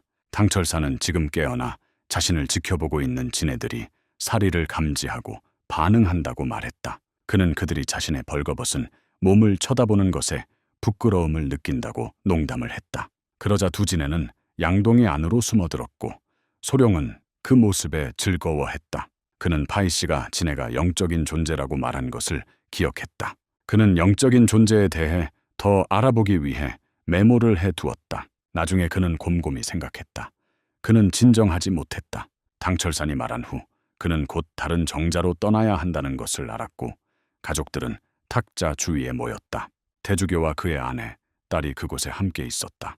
탕철산은 젊은 전색에 동쪽 날개 방을 내주겠다고 발표했다. 이 방은 중국 전통 가옥에서 부부가 함께 사용하던 공간 중 하나였다. 대주교는 젊은 전사가 정말 그렇게 재능이 있는지 물었고 주교는 우연히 만난 것 같지만 만남이 아니라 그 사람 자체가 특별하다고 확인했다. 그는 전사들이 독충에 대한 지식이 매우 뛰어나며 심지어 탁원양을 죽인 적도 있다고 설명했다. 또한 그는 독수리 깃털을 가진 전설적인 영적 존재를 만났고 푸른 반점 지네의 알을 직접 부화시키기도 했다. 대주교는 그곳에서 보물을 발견했다는 사실을 언급했다. 인간의 혼란에 주목한 그는 딸에게 젊은 전사를 사위로 삼고 싶다고 말하며 딸의 의견을 물었다. 화은은 그게 무슨 의미인지 곰곰이 생각했다. 그러자 그녀는 이해했고 이내 침묵했다.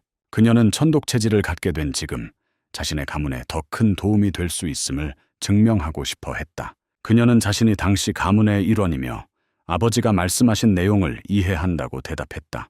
하지만 그녀는 젊은 전사가 그녀를 받아들일 자격이 있는지 여부는 스스로 알아내야 할 일이라고 그에게 말했다.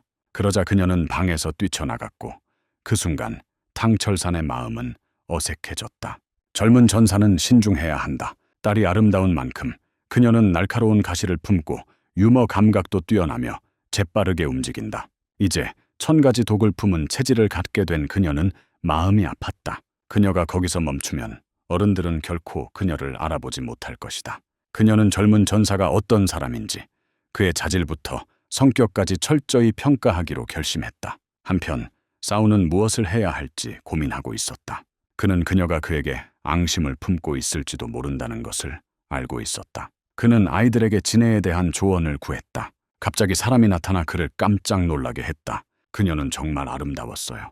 그녀는 잠시만 용서해 달라고 그에게 부탁했다. 그녀는 서둘러 그의 손을 잡으려고 했다. 그는 마치 개처럼 주인을 향해 앞발을 내밀어 그녀에게 주었다. 그러자 그는 얼굴을 붉혔다. 그는 그녀가 왜 서두르는지 모르겠다고 하면서도 그런 일을 해보자고 제안했다. 서로를 더 잘 알게 된 후 그는 수줍게 그런 일에는 순서가 있다고 말하며 자신이 무슨 말을 하고 있는지 물었다. 그러자 그녀는 깨닫고 얼굴이 토마토처럼 빨개지며 그게 자신의 의도가 아니었다고 정정했다. 소룡은 자신이 생각했던 것과 다르다는 것을 깨닫고 서늘함과 실망감을 느꼈다. 어색한 침묵 속에 유머가 감돌았다. 그녀는 그가 생각한 것이 아니라고 다시 한번 분명히 했다. 그녀는 그저 그의 맥박을 확인하고 싶었을 뿐이에요. 그녀는 그가 갑작스러운 요청 때문에 오해했을 거라고 추측했다. 소룡은 부끄러움을 느꼈다. 그녀는 갑자기 나타나 무례하게 행동한 것에 대해 사과하며 그의 옆에 앉았다. 그녀는 그에게 아직 젊다고, 아직은 아니라고 말했다. 나이는 들었지만 그는 생각에 잠긴 듯 보였기에 그녀는 무슨 일이 일어나고 있는지 설명할 계획을 세웠다. 그녀는 설명을 시작했고 소룡은 귀 기울여 들었다. 그가 들은 바로는 중세시대 드라마를 보는 것 같았다. 유일한 직계 후손으로서 가문의 대를 이어가기 위해 지파 가문들의 계략을 끊임없이 막아내며 장로님의 계획대로 유능한 사위를 찾아 나섰다. 소룡이 가족에 합류하여 사과할 경우 그의 지위가 어떻게 바뀔지까지 고려하며 확인해야 할 사항이 있었기 때문이다. 그녀는 일이 잘 안 풀리더라도 그를 함부로 대할 생각은 없다고 그에게 말했다. 그녀는 그를 자신의 후원자로 인정하며 그를 손님처럼 대하거나 마치 맹세코 맺어진 형제 자매처럼 대하고 싶어 했다. 소룡은 손을 내밀었다. 그는 이해한다고 말했고 그래서 그녀는 필요한 것을 자유롭게 확인할 수 있었다. 그녀는 그를 관찰했다. 그녀는 그의 손을 잡고 손가락으로 맥박을 짚었다. 파란색 기운이 그녀를 감싸기 시작했다. 그녀는 당시 가문의 무술은 아무나 배울 수 있는 것이 아니라고 설명했다. 일부 사람들은 독소를 체내에 받아들이고 그 기술을 숙달할 수 있었지만 다른 사람들은 그렇지 못했다. 그래서 그들의 독술은 내공이 성장함에 따라 독에 점진적으로 적응해 나가는 것을 필요로 했다. 모든 것을 받아들여야만 비로소 숙달에 이를 수 있다. 독약에는 눈물이 묻어 있었다. 처음에는 5가지 독으로 시작하여 점차 10개, 100개, 1000개, 그리고 마침내 10,000개의 독으로 발전했다. 다행히 양의 몸은 독술 기술을 습득할 수 있었지만 겨우 10가지 독술 수준에 불과했다. 이는 그의 몸이 10가지 종류의 독소만 처리할 수 있다는 것을 의미했다. 10개의 독이 든 몸을 가진 것은 특히 당시 가문 출신이 아닌 사람에게 인상적이었다. 소룡은 충격을 받았고 기술적인 면에서 보면 타고난 재능이 없는 사람이 도달할 수 있는 최고 수준인 인류 무술가의 경지에 있다고 계속 설명했다. 그녀는 떠나기로 결심했다. 그는 그녀를 배웅했다. 소룡은 10개의 독이 든 몸을 가질까 생각했다. 그는 제니오를 잡지 못할 수도 있다는 생각에 얼굴이 창백해졌다. 소룡에게 있어서는 이 일이 매우 심각한 문제였다. 몇 시간 후 누군가 욕조에서 나왔다. 사람이라니 정말 놀라운 광경이었어요. 그녀는 파란 점을 찍은 이후로 하루에 여러 번 목욕을 해도 몸에서 이상한 냄새가 난다는 것을 알아차렸다. 옷을 입으면서 그녀는 자신을 구해준 사람에게 불평했던 것이 벌이 아닐까 생각하며 궁금해했다. 한편 소룡은 꿈속에서 깊은 잠에 빠져 있었다. 그는 자신의 친절에 감사하는 사람과 이야기를 나눴다. 사람이었어요. 그는 자신이 꿈을 꾸고 있는지 물었다. 인간은 꿈처럼 느껴질 수도 있다고 말했지만 사실은 그렇지 않았다. 이 사람은 이렇게 설명했다. 그녀는 자신의 내면을 갉아먹던 소녀의 모습을 빌려왔다. 놀라게 하지 않기 위해 그녀는 모든 생물의 어머니인 푸른 반점 지네라고 자신을 소개했다. 소룡은 이해하려고 애썼다. 3명의 어린 소녀가 그에게 다가갔다. 그는 그 아이들이 그녀의 아기라고 생각했다. 그는 꿈에서 그녀가 어떻게 보였는지 물었다. 그녀는 자비 없이 살해당했고 아이들을 남겨둔 채 떠났으며 원한이 하늘에 닿아 영혼이 내 핵에 머물게 되었다고 설명했다. 그녀는 자신의 핵심을 섭취한 소녀의 몸 안에서 욕설을 내뱉는 동안 원한을 풀 기회가 생겨 그의 꿈에 나타날 수 있게 되었다고 덧붙였다. 그가 그녀의 모든 아이들을 데리고 왔기 때문이었다. 소룡은 자신이 의도치 않게 푸른 반점 지네의 몰락에 일조했다는 것을 깨달았다. 그는 의도한 건 아니었지만 그녀의 죽음에 연루된 듯한 느낌을 받았다. 그는 그녀를 지켜보았다. 그녀는 그에게 한 가지 부탁을 들어줄 수 있는지 물었다. 그는 동의하며 그녀가 원하는 대로 무엇이든 하겠다고 약속했다. 그녀는 아이들이 완전히 자랄 때까지 자신을 돌봐달라고 부탁했다. 그래 소룡은 지네가 어미 몸에서 2번 탈피한 후 독립해야 한다는 사실에 의아해했다. 어미 지네는 자신애들이 2번의 껍질 탈피를 할 때까지 자신의 내부 중심부에서 나오는 치에 의존하다가 성장하기 위해 다른 생물의 진정한 치가 필요하다고 설명했다. 소룡은 내 핵을 섭취한 아기들이 인간과 함께 있어야 한다는 의미인지 물었다. 어미 지네가 그에게 상황을 알려주었다. 그녀는 자신이 소녀에게 저주를 걸었다고 밝혔고 그 결과 소녀의 몸에서 악취가 나 남자들이 접근하지 못하게 되었으며 아이를 갖지 못하게 되었다고 말했다. 저주를 풀어주는 대가로 어미 지네는 자식들이 인간의 내면에서 나오는 기를 흡수하도록 제안했다. 그녀는 소룡도 이런 식으로 인간들의 마음을 헤아릴 수 있을지도 모른다고 넌지시 비쳤다. 소룡은 잠시 생각하더니 미소를 지으며 자신에게 맞지 않는다고 대답했다. 그는 인간이 처한 어려운 상황을 이용하고 싶지 않았다. 어머니 지네는 그의 명예를 존경하며 그가 어떻게 이 도전에 임할 계획인지 물었다. 그녀는 인간이 강한 남자를 찾고 있다고 언급하며 자신이 그에게 10가지 독 있는 생물들의 내면을 제공할 수 없다고 말했다. 이 일로 소룡은 아이디어를 떠올렸다. 그는 지네에게 자신을 믿어달라고 부탁했다. 그는 자신이 처리할 테니 모든 일이 잘 될 거라고 그녀에게 확신했다. 다음 날 어린 인간 소년소라는 나란히 앉아 있었다. 인간은 이제 그녀의 몸에서 나는 냄새가 푸른 반점 지네의 내부 핵심 때문이라는 것을 알게 되었다. 소룡은 이를 확인하고 몇 일에 한 번씩 지네를 몸에 붙여 기를 흡수하게 하면 냄새가 자연스럽게 사라질 것이라고 설명했다. 인간은 잠시 망설였지만 아무런 대가 없이 그녀를 도와도 되는지 물었다. 그녀는 그가 쉽게 보상을 요구할 수 있다는 것을 알고 있었다.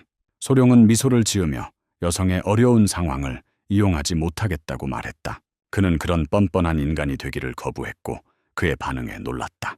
그녀는 죄책감을 느끼며 그에게 아무런 대가 없이 친절을 계속 받지는 않겠다고 말했다. 그 대가로 그녀는 아버지의 말씀을 진지하게 받아들이기 시작했다. 소룡을 본 순간 그녀는 재능이나 무술 실력보다 더 소중한 것들이 있다는 것을 깨달았다. 소룡은 2가지 생각을 하고 있었다고 말했다. 그는 그녀가 자신이 독살된 시신 셜구를 가지고 있고 오직 10가지 종류의 독성 물질만 흡수할 수 있다고 말했던 것을 떠올렸다. 소룡은 10가지 종류의 독만 흡수할 수 있다면 중원의 가장 독성이 강한 10가지 생물의 독으로 그 자리를 채우는 것을 목표로 해야겠다고 생각했다. 인간은 그의 야망에 놀랐다. 소룡의 야망을 그녀를 위해 천하제일인이 되고자 하는 열망으로 해석한 인간은 버섯의 3 여인 중 한 명이자 독초로 알려진 화은을 부끄럽게 만들었고 이는 남자가 그녀에게 처음으로 그런 대담한 제안을 한 것이었다. 얼굴이 붉어진 채로 그녀는 소룡에게 자신이 무슨 말을 했는지 깨달았는지 물었다. 소룡은 아니라고 대답했다. 휴먼은 자신이 고려 중인 경로가 매우 힘들고 도전적일 것이라고 설명했다. 그런 업적을 달성하는데 10년, 20년 혹은 평생을 걸릴 수도 있다는 생각에 소영의 표정이 굳어지며 과연 그럴까 하는 의문이 들었다. 인간의 뺨은 여전히 붉게 달아올라 있었다. 샤야는 소룡이 15살이고 3년 후 성인이 되어 결혼할 나이가 되면 그때까지 10가지 독 있는 짐승 중 하나라도 다루는 데 성공한다면 그녀는 소룡에게 깊은 인상을 받을 것이라고 말했다. 그녀는 수줍게 그가 성공한다면 결혼할 가능성이 있을지도 모른다고 제안했다. 그녀는 그를 응원하며 당황한 듯 황급히 달아났다. 소룡은 어리둥절해하며 그녀를 불렀다. 그녀는 돌아서서 그에게 더 할 말이 있는지 물었다. 그는 그녀에게 치료를 받고 몇 시간 더 머무르라고 제안했다. 당황한 그녀는 돌아왔다. 그는 작은 지네들이 물지 않으니 걱정할 필요가 없다고 그녀를 안심시켰다. 그는 지네들을 모아 아빠 대신 엄마에게 가라고 말했다. 그 말을 듣고 더욱 얼굴을 붉힌 그녀는 아버지와 어머니라는 표현이 적절한지 의문을 제기했지만 소룡은 자신이 그런 뜻으로 말한 것이 아니라고 빠르게 해명했다. 한편 탕철산, 그의 아내, 그리고 탕무성은 식탁에 모여 있었다. 그들은 젊은 전사의 뛰어난 재능이 사람들의 마음을 사로잡지 못한 것 같다고 논의했다. 그러나 무사형은 그날 아침에 두 사람 사이에 무슨 일이 있는 것 같다고 말하며 혹시 그들을 본 적이 있는지 물었다. 어머니는 사람이 소룡을 거절했다고 말씀하셨다. 남자들은 이 문제에 대해 곰곰이 생각했다. 영은 결혼을 강제로 시키는 것은 올바른 접근이 아니며 서로 자연스럽게 감정을 키워나가는 것이 더 좋다고 말했다. 인간의 어머니는 젊은 전사들의 무술 훈련을 인간이 맡아 함께 시간을 보내며 서로 더 가까워지도록 하자고 제안했다. 그녀도 좋은 생각이라고 생각했어요. 무사형은 노인 치유사 현자가 골수와 정수의 정화약을 내릴 수 있는지 확인해 보자고 말했다. 젊은 전사의 재능이 부족하다면 그 영약이 그것을 향상시킬 수 있었다. 그녀는 이 제안에 놀랐고 인간에게는 불가능했던 일이었으니 서로 희망을 품지 말아야 한다고 덧붙였다. 동의했다. 그 순간 문 밖에 사람이 서 있었다. 그녀는 아버지에게 자신을 알렸어요. 그녀는 또한 그 시간에 자신을 데려온 이유가 무엇인지 물었다. 그는 그녀를 초대했다. 그녀는 세 사람이 모두 거기에 있을 줄은 예상치 못해서 얼굴을 붉혔다. 그녀는 할 말이 있어 왔고 다시 한번 얼굴을 붉히며 아버지께서 제안하신 대로 하겠다고 선언했다. 또한 그녀는 깜짝 놀라 무슨 뜻인지 물었다. 인간의 어머니는 그녀를 자리에 앉히고 젊은 전사가 자신에게 흥미를 끌었다는 뜻인지 부드럽게 물었다. 당황한 인간은 말하려고 애썼다. 울산은 소룡이 자신을 위해 세계 최고가 되겠다고 약속했다는 말에 특히 젊은 전사에 대해 이야기하기 전에는 관심이 없었던 그녀가 갑자기 태도를 바꾼 이유가 궁금했다. 그녀 또한 흥미를 느껴 계속하도록 격려했다. 그는 그녀가 소룡이 타고난 재능이 10가지 독과 맞먹는 수준이었음에도 불구하고 그녀를 위해 10가지 독한 짐승들을 모두 꺾어 극복하겠다고 다짐했다는 이야기를 듣는 동안 귀를 기울였다. 박물관은 이 사실을 재미있게 발견했다. 그녀도 놀랐고 박물관도 웃었다. 소룡의 용기에 대해 어머니는 깊은 감명을 받았다. 그런 상대를 찾는 건 드문 일이었어. 그녀는 마음이 내키기는 했지만 소룡에게 10가지 위대한 독충 중 하나를 잡을 수 있어야만 결혼에 동의하겠다고 말했다고 설명했다. 그가 성인이 되기 전 그녀는 그가 자신의 대답을 이해했을지 궁금해했다. 그녀의 아버지는 그녀가 최소한 3마리의 생물을 잡도록 발을 설정했어야 한다고 농담했다. 그녀의 어머니는 남자들이 그런 암시에는 항상 똑똑하지 않다고 말씀하셨다. 사람이 소룡에게 가서 해명해야 하는지 묻자 어머니는 소룡이 이미 승인을 해줬다는 사실을 깨닫지 못하면 더 열심히 일할 테니 그냥 두라고 조언했다. 미유키 용은 아직 결정하지 않은 척하면서 그를 예비 사위로 대우하자고 제안했다. 그들은 그가 모든 노력을 기울이면 자연스럽게 가족의 일원이 될 것이라고 예상했다. 한편 어미지네는 소룡이 사람들의 마음을 사로잡는데 성공한 것을 칭찬했다. 그는 용기와 인내심이 전부라고 대답했다. 그녀는 그를 따뜻하게 바라보며 자신을 후원자라고 부르고 이번이 마지막 행동이 될 것 같다고 말했다. 그녀의 원한은 풀렸고 그녀의 영혼은 곧 저승으로 올라갈 것이다. 그녀는 떠나기 전에 그를 위해 가능한 모든 일을 하겠다고 제안했다. 소룡은 잠시 생각한 후 그녀의 진짜 모습을 볼 수 있는지 물었다. 그녀는 부끄러움을 느꼈지만 그것이 타당한 요청임을 깨달았다. 그가 욕정에 약한 구석이 있을지도 모른다고 생각한 그녀는 어깨를 드러내고 소라를 탈의하려 했다. 영은 재빨리 정말 그걸 벗어야 하는지 물었고 그 말에 그녀는 더욱 얼굴을 붉혔다. 그녀는 자제해야 하는지 물었다. 소룡은 자신이 말하려던 것이 그게 아니라고 분명히 밝혔다. 아이들은 재미있게 눈을 가렸다. 그는 푸른 점 왕거미의 모습을 보고 싶다고 설명했다. 자신의 오해를 깨닫고 그녀는 공포를 느꼈다. 연기가 주변을 뒤덮자 그녀는 자신의 진짜 모습을 드러냈다. 소룡은 그 광경을 보고 숨을 헐떡이며 자연스러운 그녀의 모습을 보고 흥분과 행복감을 느꼈다. 그는 그녀의 크기에 놀랐다. 그는 이미 하고 있는 그녀에게 만져도 되는지 물었다. 그는 그녀의 방수되는 몸에 감탄하며 그녀의 움직임을 상상하며 다리와 톡, 힘, 눈, 그리고 더듬이에 대해 물으며 그녀를 간절히 살펴보았다. 소룡이는 지네를 조사하는데 너무 열중해서 아이들은 여전히 눈을 가리고 있었는데 정말 귀여워 보였다. 그는 너무 열정적이어서 그녀의 송곳니를 만져보고 싶어 할 정도였다. 그녀는 그에게 위험하다고 경고했지만 그는 오히려 그것이 블루스팟 지네를 조금 걱정하게 만들었다고 주장했다. 그녀는 그의 손길이 평범하지 않다는 것을 느끼면서 딸들이 이 남자와 함께 괜찮을지 궁금해지기 시작했다. 소룡이 그녀를 쓰다듬으며 침을 흘리는 모습은 재미있으면서도 이상했다. 나중에 그녀는 소룡과도 만났다. 차 한 잔을 마시며 그는 소룡에게 인간에게서 모든 이야기를 들었다고 알렸고 이에 따라 소룡은 그들의 사위로 대우받을 것이라고 말했다. 소룡은 3년 동안 기다려야 한다고 생각했다고 말했어요. 그녀는 또한 소룡이 성인이 되면 결혼은 자연스럽게 이루어질 것이라고 말하며 말을 끊었다. 소룡은 해명하려 했지만 인간의 어머니는 기꺼이 그를 가족으로 맞아들여 시어머니라고 소개하며 반겼다. 당무성은 기뻐하며 두 사람은 인간이 적합한 짝을 찾았으니 그들의 가문이 더욱 번성할 것이라고 말했다. 소룡은 결혼 조건이 있어야 할 상황에서 갑작스럽게 받아들여진 것에 혼란스러워하며 인간을 바라보았다. 그는 그들이 별다른 논의 없이 자신을 받아들였을지도 모른다고 생각했다. 이에 동의한 그는 모두의 지도를 기대한다고 말했다. 소룡은 당무성이 당철산에게 당장 시작하자고 제안하자 당황했다. 그녀는 소룡에게 당시 가문의 독수를 배우기 전에 보여줘야 할 것이 있다고 알렸다. 소룡은 그것이 무엇인지 물었고 노인은 비웃으며 그것이 만독불침의 전당이라고 말했고 소룡이 분명히 좋아할 것이라고 덧붙였다.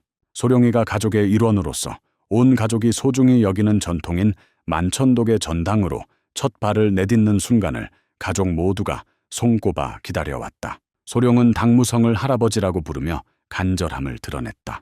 소룡은 그곳이 1만 가지 독이 모여있는 곳이라고 생각하며 흥분했다. 하지만 그는 인간 프로필을 살펴보면서 그녀의 아름다움에 감탄하지 않을 수 없었다. 소룡은 미인은 옆모습이 가장 아름답다는 말을 떠올렸고 그 순간 마치 화보 촬영이 현실로 다가온 듯한 기분이 들었다. 그는 얼굴이 붉어졌고 이는 시부모님을 즐겁게 했다. 그들은 능글맞게 웃으며 아는 체 했다. 그녀는 또한 이대로라면 소룡이 딸의 얼굴을 닳게 할지도 모른다며 이제 인간은 그의 여자가 되었다고 농담을 던졌다. 그러나 그는 멍하니 그녀를 바라보았고 시어머니는 소룡이 사람에 완전히 반한 것 같다고 말했다. 인간과 소룡 모두 얼굴이 붉어졌고 인간은 소룡에게 걸음을 조심하라고 말했고 소룡은 동의의 말을 더듬으며 대답했다. 잠시 후 그들은 커다란 문 앞에 서 있었다. 근육이 불룩한 두 남자가 양쪽에서 당당하게 서 있었다. 그들은 소룡에게 우핀과 이핀을 상기시켰다. 어떤 이유에서인지 당시 가문의 도포를 입은 남자가 중앙에 서서 대조모를 맞이했다. 박물관은 손자 사위에게 10,000개의 독약 전시실을 보여주고 싶어 했기에 그가 의도한 대로 문을 열라고 지시했다. 남자들은 순순히 따랐다. 소룡은 중세시대에서나 볼 법한 일에 비해 보안이 지나치게 삼엄하다는 것을 마음속으로 느꼈다. 검은 예복을 입은 남자가 문을 열겠다고 선언했고 2명의 건장한 남자는 무거운 문을 열기 위해 온 힘을 다해 밀었다. 검은 옷을 입은 남자는 그날 문이 평소보다 더 빨리 열렸다고 말했다. 소룡은 이 관찰에 놀랐다. 문이 완전히 열리자 2명의 근육질 남자는 지친 기색이 역력했다. 검은 옷을 입은 남자가 그들을 안으로 초대했다. 탕철사는 소라를 지나가며 소룡을 잠깐 흘끗 쳐다보았다. 영은 지친 근육질의 남성들을 보며 위로를 건네고 싶은 마음이 들었다. 또한 그녀는 철문이 남쪽 황무지에서 채취한 교묘한 강철로 만들어졌다고 설명했다. 문을 여는 것조차도 영광으로 여겨졌다. 그들은 당시족이 모든 독을 보관해온 보물창고인 홀 안으로 들어섰다. 만가지 독의 전당이라고 불리는 이곳에는 정확히 만가지의 독이 보관되어 있었다. 박물관은 소룡에게 조심하라고 주의를 주며 함부로 만지지 말라고 당부했다. 소룡은 그가 이해했다고 확실히 했다. 그는 또한 그 홀에 실제로 10,000개의 독이 들어있는지 확인했다. 또한 그녀는 마비, 독, 수면, 독 등 다양한 종류의 독이 세밀하게 분류되어 있다고 설명했다. 어르신들은 젊은 커플을 놀리는 것을 즐겼다. 그녀가 소룡에게 독에 대해 설명해 달라고 인간에게 부탁했을 때 소룡이 그녀에게서 듣는 것을 즐긴다는 것을 알고 있었기에 두 사람 모두 얼굴이 붉어지며 당황하는 모습이 씻겨 내려가는 듯했다. 그럼에도 불구하고 인간이 그 일을 맡았다. 시온은 소룡의 손을 잡고 당시 가문의 가장 강력한 독을 찾아갔다. 어르신들은 그들의 상호작용을 흐뭇하게 바라보셨다. 그녀는 치를 소멸시키는 독을 지적하며 시작했다. 이 독은 한번 흡입하면 기력을 쓸 수 없게 만들기 때문에 무술가들이 두려워하는 독이다. 그녀는 소룡에게 극도로 조심하라고 조언했다. 그녀는 또한 그에게 소화관, 괴사성 독, 살상독, 피가 섞인 과육, 독, 그리고 7단계의 영혼을 빼앗는 독을 보여주었다. 그녀는 이 모든 것이 강력한 독이지만 탕씨 가문의 가장 강력한 독은 전혀 다른 것이라고 설명했다. 그녀는 그에게 작은 씨앗을 건네주었고 소룡은 그 모습에 어리둥절해했다. 그는 그것을 호랑이에 비유했다. 인간은 존재하는 것 중 가장 강력한 독이라고 설명했는데 이는 10가지 위대한 독충의 독을 제외하면 그렇다. 그녀는 이 식물이 당시족을 상징하는 카스토르풀의 씨앗이라고 덧붙였다. 소룡은 그 캐스터 씨앗에 흥미를 느꼈다. 그는 성인에게 치사량이 단 2mC에 불과한 강력한 독소인 톡소플라스마의 알부민인 리신을 떠올렸다. 냉전시대의 불가리아 반체제 인사들을 암살하는 데 사용된 것으로 유명하다. 리신은 시안화수소보다 10만 배나 강력한 독극물이다. 미안하지만 양은 그것이 당시 가문의 이상적인 무색, 무취, 무미, 무형의 색에 가장 가까운 독이라고 말했다. 그래서 그들은 이 독을 세상에서 가장 희귀하고 귀한 독, 황금독이라고 이름 붙인 것이다. 살상용으로 쓰일 때는 황금 죽음이라고 불립니다. 인간은 그에게 가장 강한 독은 가장 심한 고통을 주거나 가장 끔찍한 죽음을 초래하는 것이 아니라고 기억하라고 말했다. 가장 강력한 독은 소리 없이 빠르게 흔적도 없이 사람을 죽이는 것이다. 인간은 탕씨 가문의 독문술에서 은밀함과 확실성을 추구하는 이상에 대해 이야기했다. 소룡의 눈에는 그들이 암살자 집단처럼 보였다. 박물관은 그들에게 지금은 충분하다고 말하며 소룡에게 그가 보고 싶어 했던 독사들을 보러 가자고 초대했다. 박물관은 소룡이 관심이 있다면 소룡이 돌보는 일을 감독할 수 있도록 제안했으며 소룡이 필요한 모든 것을 종족이 전적으로 지원하겠다고 밝혔다. 이는 그들이 그의 취미를 지지해 준 것으로 해석되어 그로 하여금 매우 흥분한 모습을 보이게 했다. 떠나려던 찰나에 족장이 급히 불려갔다. 구페가 숨을 헐떡이며 달려와 도착했다. 그들은 그에게 무슨 일이 있는지 물었다. 구페는 대족장이 즉시 흑룡각으로 가야 한다고 말했다. 족장은 구페가 종가에 대해 설명하기 시작한 이유를 물었지만 박물관은 분노하며 그놈들이 지금 무슨 짓을 하고 있는지 당장 알려달라고 요구하며 말을 끊었다. 소룡은 그들이 우리가 언급했던 지파 가족 구성원들을 지칭하는 것인지 궁금해했다. 구페는 2가지 문제가 있다고 그들에게 알렸다. 먼저 현령과 시위대장에게 보낸 약이 기대한 대로 효과가 없었고 구페가 2번째 문제를 밝히기도 전에 불평이 가득한 편지를 돌려보냈다. 그는 구페가 소룡을 곁눈질로 흘끗 보았고 이어서 만동문의 일에 대한 소문이 이미 퍼지고 있을 것이라고 미유키가 예상했음을 드러냈다. 그들은 일단 떠나기로 결정했지만 소룡이 동행하지 않으면 떠나지 않겠다고 고집했다. 흑룡관 HA롱관에서 장로들은 족장을 알아보고 그가 독자적으로 내린 중요한 결정에 대해 불평을 시작했다. 그들은 시온을 출신이 불분명한 고아와 짝지어 놓은 그의 선택에 항의했다. 이 일로 인해 찰슨이 자극받았다. 그는 소룡을 출신이 불분명한 고아라고 지칭하며 그들을 불쾌하게 여겼다. 또한 그녀는 그의 몸에서 녹색 기운을 내뿜기 시작하며 그들이 그의 사위를 모욕하고 있는 건 아닌지 의문을 품었다. 시족의 어르신들은 자신들의 우려가 타당하다고 주장했다. 당뮤제는 몹시 흥분한 채 자신이 결정을 내린 사람이라고 밝히며 이에 대해 문제가 있는지 물었다. 장로들은 깜짝 놀라 대주교에게로 시선을 돌렸고 대주교가 총주교와 타협할 수 있기를 바랐다. 그들은 입증되지 않은 능력을 가진 외부인에게 1만 가지 독의 관리를 맡기는 것은 터무니없다고 주장했다. 탕뮤제는 자신이 승인한 사실을 재차 강조했다. 이 교환 중에 인간은 소룡을 의식하며 그에게 사과를 속삭였다. 소룡은 처음에 아이고 라고 생각했다. 그는 그녀가 자신을 걱정하고 있다는 것을 깨닫고 한숨을 쉬었다. 사실은 그 반대의 상황이었어야 했다. 모두가 소룡이 말을 꺼내자 깜짝 놀랐다. 실례합니다. 대화에 방해가 되어 죄송합니다. 그는 문제가 자신의 능력에 대한 의심에서 비롯되었기 때문에 가문 어르신들에게 자신을 증명하기 위해 자신의 실력을 보여줘야 한다고 제안했다. 장로들은 예상치 못한 상황에 당황했다. 소룡은 시투와 도시 군주와의 문제를 해결할 수 있다고 제안했다. 자신의 가치를 증명하기 위해 시온은 나지막한 목소리로 그에게 무엇을 하려는지 물었다. 소룡은 평소에 나서서 시끄럽게 구는 성격은 아니었지만 애완동물 주인으로서 평화로운 삶을 방해하는 사람은 누구든 용납하지 않았다. 그는 장로들을 말문이 막히게 했다.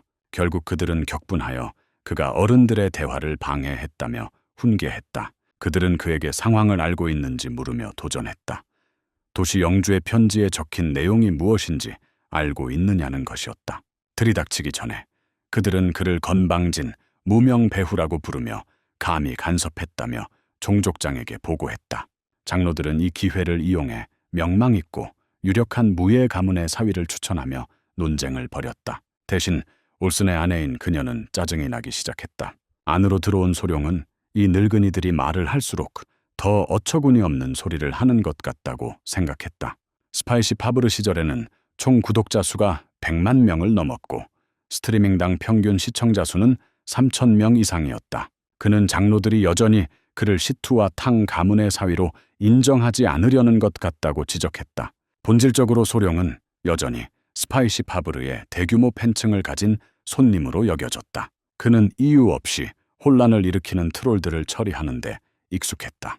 소룡은 시투와 당시 가문의 귀한 딸인 휴먼 부인을 구해냈다고 강조했다. 게다가 그는 양을 향한 블러드 핸드 라크샤사의 공격을 막아내고 교단의 수장을 구해냈다. 그는 당시족의 예절에 손님에게 모욕을 주는 것이 시추의 일부인지 의문을 제기하며 어르신들에게 도전했다. 소룡은 내부에서 어르신들이 자신에게 가하는 악의는 스트리머로서 겪은 조롱에 비하면 아무것도 아니라는 것을 깨달았다. 비교하면 거의 귀여운 수준이었어요. 어른들은 당황하며 자신들이 경솔하게 말했고 그의 마음속 절박함 때문에 그렇게 했다고 인정했다. 소룡은 그들을 불쌍하게 여겼다. 대주교는 소룡에게 깊은 인상을 받았다. 한 어르신은 젊은 층에 대한 공격을 막았다고 주장하는 것은 지나치다고 말씀하셨다. 총장은 소룡의 주장을 확인하며 장로가 보고 깜짝 놀란 문서를 보여주었고 그들이 그것이 피의 손길임을 깨닫자 턱이 떨어졌다. 피에 적힌 동예술의 비밀 수첩, 그것은 진품이었으며 블러드에 속해 있었다. 총대주교는 소룡에게 어른들에게 전박이 지혜를 보여주라고 권했다. 소룡은 가슴을 부드럽게 두드리며 어르신들에게 새 아기를 보라고 권했다. 반전문의 지네들이 기쁘게 모습을 드러냈다. 장로들은 그 광경을 보고 불안감을 느꼈다. 교주는 푸른 전박이 지네라고 설명하며 사위가 이들을 정성껏 키우고 있다고 자랑스럽게 이야기했다. 그는 이 어린아이들이 타곤양을 물어 죽게 한 장본인이라고 이야기했다.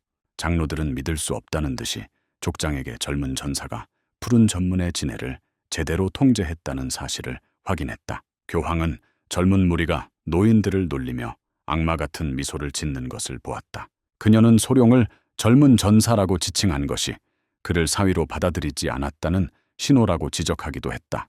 소룡은 농담으로 그들에게 경고하기도 했다. 만약 물면 타곤양처럼 검고 생명이 없는 존재가 될 거라고. 원로들은 소룡을 받아들이지 않겠다는 말을 듣고 깜짝 놀라 즉시 이를 부인했다. 그들은 변명을 늘어놓으며 절차가 있었고 주저하는 것은 당연하다고 말했다. 대주교는 한숨을 쉬며 사위 문제에 대해서는 잠시 접어두기로 했다. 현재로는 그는 소룡이 만개의 독이 있는 정학에 들어가지 못하는 이유를 물었다. 어른들은 소룡이가 아직 가족의 일원이 완전히 되지 않았다고 주장했다. 게다가 그들은 아직 성숙하지도 않은 젊은 전색에 만개의 독을 가진 호를 맡기는 것을 꺼려했다. 대조사는 소룡에게 자신의 능력을 증명해 달라고 요청하며 간단한 해결책을 제시했다. 소룡은 미소를 지으며 자신이 당시 가문의 상황에 걸맞은 인물임을 증명하기 위해 독을 사용하여 그들의 방식대로 행동하겠다고 말했다. 장로들은 그가 스촨성 영주를 독살하려 한다는 뜻으로 오해하여 깜짝 놀랐다. 그들은 그가 약을 보내는 대신 주님을 독살하려 한 것을 어리석다고 여겼다. 소룡은 당시 시투가 독에 능통하다고 생각하며 혼란스러워했다. 다음 날 대조사는 소룡에게 당시 가문의 무술인 오독귀환법을 배우기 시작할 것이라고 알렸다. 소룡은 이것이 신체 훈련과 관련이 있는지 물었다. 대조교수는 무술을 수련하면서 몸에 자연스럽게 기술이 맞춰지도록 적응해 나간다고 설명했다. 무샤영은 당시 가문이 실용성을 중시했기 때문에 소룡이 실제 상황에서 즉시 적용할 수 있는 기술을 배우게 될 것이라고 설명했다. 박물관은 화살, 단검, 그리고 표창을 포함한 다양한 무기들을 선보였다. 이들은 바늘, 동전, 다트, 가루, 단검, 투척칼과 같은 던질 수 있는 은폐 무기로 시작했다. 비록 많은 비정형적인 은닉 무기가 있었지만 대부분 5가지 유형으로 분류할 수 있었다. 미유키는 소룡에게 어떤 것이 다루기 가장 쉬운지 아는지 물었다. 소룡은 그것이 단도나 투척용 칼이라고 추측했고 그는 맞았다. 그러자 영은 가장 어렵다고 생각하는 것이 무엇인지 물었다. 소룡은 가루를 효과적으로 흩뿌려야 했기 때문에 가루가 가장 다루기 어려울 것이라고 추측했다. 그러나 무시영은 사실 바늘이 가장 큰 도전 과제였다고 그에게 알려주었다. 소룡은 그 형태가 작고 얇아서 정확하게 던지기 어려웠기 때문이라고 생각했다. 미유키 영은 단순히 그런 것만은 아니라고 설명했습니다. 소룡이 당무성을 설명하기 위해 바늘을 던진 정확한 위치를 기억해야 했던 것이 진정한 도전이었다. 그는 시범을 보이기로 결심했다. 그는 붓을 꺼내 손잡이와 머리를 분리하고 갑자기 던지는 동작을 했다. 칫솔모가 공중에 떠다니며 바늘로 변해 땅에 쏟아졌다. 소룡은 칫솔모가 바늘처럼 박히는 모습에 깜짝 놀랐다. 계속 추락하는 상황에서 박물관은 당시 가문이 하늘을 가리는 꽃비라는 은밀한 무기 기술을 가지고 있었다고 설명했다. 이 비밀스러운 기술은 수백 개, 심지어 수천 개의 바늘이 꽃비처럼 쏟아져 내려 그 지역을 덮는 것을 포함했다. 소룡은 바늘로 가득 찬 지역에서 싸우는 것은 매우 신중해야 한다고 생각했다. 그는 정중하게 말했습니다. 만약 이 지역 전체가 바늘로 가득 차 있다면 움직일 공간이 별로 없을 것이라고요. 당무성. 그는 웃으며 바로 그 점이 핵심이라고 확인했다. 소룡은 자신의 기술이 오히려 자신을 해치는 결과를 피하기 위해 침의 위치를 기억해야 했다. 소룡에게는 이 일이 믿기지 않는 듯했다. 소룡은 상대방을 찌르는 침이나 제자리에 떨어지지 않는 침의 위치를 기억해야 하는지 탕무성에게 확인하면서 땀을 흘리기 시작했다. 탕무성은 긍정적으로 답변했다. 탕무성은 소룡에게 오독불신체를 사용하려면 최소 100개의 자세를 외워야 한다고 알려주었다. 소룡은 그 생각에 얼굴이 창백해졌다. 시위 후 그는 얼굴을 땅에 대고 쓰러졌다. 그러자 여인이 나타났다. 그녀는 벌목복을 입은 모습이 준비된 것처럼 보였는지 물었다. 그가 말벌을 잡으러 간다는 소식을 듣고 혹시 불필요한 준비는 아닐까 걱정했기 때문이다. 소룡은 그녀에게 그것이 불필요한 것이 아니라고 확실히 해주었다. 그는 호넷을 기다리려고 했지만 그들이 가진 장비로는 직접 잡을 수 있었다. 인간은 그가 정말로 호넷을 기다리려고 했는지 다시 확인했다. 소룡은 이해하겠다고 대답했다. 그곳에 도착하자 그는 그녀에게 말벌집이 어디에 있는지 아는지 물었다. 인간은 근처에서 하나를 발견했다는 것을 확인하고 즉시 그곳으로 향했다. 소룡도 준비하면서 양봉복을 입었다. 사람이 시에 보낸 편지를 들어 올렸다. 사천성 주지사에게 그 일을 보았는지 물었다. 소룡은 자신이 어리다는 점을 고려해 편지의 내용을 충분히 이해하지 못할 수도 있다는 우려를 표명했다. 수줍음 많은 소룡은 젊은 남성의 기세가 꽤 중요하다고 말했다. 인간은 부끄러움을 느껴 그에게 그만하면 됐다고 말했다. 상황을 파악한 그는 스촨성 도시 군주가 직면한 가장 큰 문제가 발기부전임을 깨달았다. 그의 성기는 더 이상 단단해지지 않았다. 인간은 소룡의 나이를 고려할 때 그의 지식에 의심을 품었고 젊은이는 한동안 혼자 살았다고 변명하며 이를 해명했다. 당황한 인간은 속도를 높였다. 몇 시간 후 그들은 숲에 도착했다.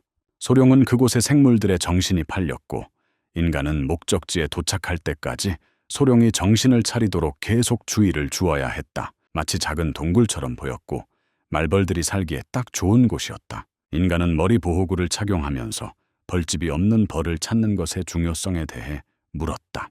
소룡은 자신이 말하길 그들이 말벌을 찾으러 왔지만 실제로는 사람을 잡지 않을 거라는 뜻이었다고 설명했다. 전체에 다가가면서 의아해했다. 소룡은 그들이 쫓던 독충이 더 작고 약한 벌집에서 발견될 수 있다고 설명했다. 인간은 이 사실을 알지 못했지만 다행히 벌집에는 필요한 것들이 갖춰져 있었다. 곤충이 나타나자 소룡이는 젓가락으로 잡아채었다. 그들은 말벌을 잡으러 온 게 아니었어요. 이 작은 곤충이 그들의 표적이었어요. 이 작은 생물이 상황과 시티로드의 고민을 해결해 줄 것이다. 인간은 그 벌레가 땅벌레인지 궁금해하며 버그에 대해 물었다. 그녀는 정확히 맞췄고 미안해했다. 영은 거대한 말벌 둥지에서 잡은 벌레가 그 세계에서 땅벌레라고 불린다는 것을 알게 되었다. 중부 평원에서는 땅벌레로 알려져 있었으나 현대에는 물집벌레라고 불린다. 인간은 땅벌레가 말벌집에서 발견되는 것이 정상인지 물었고 어린이는 그들의 생활 주기가 매우 특이하다고 설명했다. 수포병은 대부분의 곤충이 알을 낳는 장소를 지키거나 알이 부화할 수 있는 안전한 환경을 만드는 것과 달리 수포병은 자신이 원하는 곳에 알을 낳는 독특한 번식 방식을 가지고 있다. 물집벌레가 사장님께 외출하기 전에 알을 좀 떨어뜨려야 한다며 기다리라고 말하는 유머러스한 콩트가 있었다. 어디든 상관없고 소란스럽거나 꾸밈 없이 그저 한 곳에 모두 버리는 것만이 보여주는 유일한 고려사항일 뿐이다. 기적이 일어나면 물집벌레 유충이 부화하여 근처 가장 높은 곳으로 기어 올라가기 시작합니다. 유충이 꼭대기에 도달하면 기이한 행동을 합니다. 그들은 무리를 지어 꽃처럼 모여 있어요. 벌들은 이 가짜 꽃을 진짜 꽃으로 착각하고 벌이 충분히 가까이 다가오면 전체 무리가 목수벌의 몸에 뛰어오른다. 그리고 이것이 마지막입니다. 게임 오버. 목수벌의 집은 이미 사라진 것과 다름없다. 미안하다. 영은 왜 거대한 말벌 둥지를 선호하는지 확신할 수 없었지만 땅벌레 유충기 성장하기에 가장 적합한 환경이었던 것 같다. 인간은 거대한 말벌을 보고 안타까워했지만 어쩔 수 없었다. 영은 그 문제에 대해 할 수 있는 게 별로 없다고 대답했다. 인간은 그 벌레가 피부에 화상을 일으킨다는 것을 알고 있었고 너무 많이 먹으면 치명적일 수도 있다는 이야기도 들었다. 영은 이를 확인했다. 수포병에서 흘러나오는 주황색 액체에는 칸타레덴이라는 독성 물질이 들어있다. 이 물질이 피부에 닿으면 화상과 비슷한 물집이 생깁니다. 인간은 얼굴을 붉히며 정말 그런 효과가 있는지 물었다. 소룡은 그 물질이 실제로 남자의 성기를 즉시 세울 수 있다는 것을 확인했고 이로 인해 인간은 당황하여 더 이상 설명을 멈추게 되었다. 그녀는 그에게 10,000개의 독이 있는 홀을 향해 돌아가라고 격려했다. 소룡이는 딱정벌레를 몇 마리 더 잡고 싶었지만 이미 딱정벌레, 즉 물집벌레를 확보해둔 상태였다. 이후 그들은 회관으로 돌아와 전사들에게 약을 준비하는 방법을 지시했다. 소룡은 그들에게 주의 깊게 듣도록 말했다. 그는 땅벌레를 말려 가루로 빻으라고 지시하며 그 가루의 10분의 1은 독성이 있다고 덧붙였다. 이 독을 3번 더 섭취하면 생명에 위협이 될 정도로 치명적이다. 그는 사람이 체중 1기당 독극물 1몰을 섭취할 경우 섭취자의 절반 정도가 사망할 것이라고 설명했다. 그래서 소룡은 독약의 1침몰의 양으로 약을 준비해 달라고 요청했다. 대략 액체 10방울 정도에 해당하며 1몰은 3.6ml, 1구안은 3.75kg과 같습니다. 그는 그게 말이 되는지 물었다. 속으로는 소룡은 모든 계산으로 인해 뇌가 터질 것 같은 느낌이 들었다. 한 전사가 마스크를 벗고 미안하다고 말했다. 양의 설명은 놀라울 정도로 자세했고 그가 수학에 능숙할 줄은 전혀 예상하지 못했다. 전사는 소룡에게 자신들이 반드시 성공할 것을 약속하며 소룡이 자신들에게 의지하고 있음을 표현했다. 그날 밤 박물관은 시온에게 땅 딱정 벌레가 그런 효과를 가진다는 것이 얼마나 초현실적인지 이야기하고 있었다. 미유키 영은 당시 가문의 무기 목록에 있는 독약들을 재평가해야 할지도 모른다는 생각을 하게 되었다고 언급했다. 시온은 동의했다. 미유키는 이어서 소룡의 수학 유머에 대해 언급하며 소룡이 해법 농도를 계산하는 방법을 공유하지 않은 채 액체, 실방울의 무게와 일치하도록 계산한 것을 추정했는데 이는 정말 놀라운 일이었다.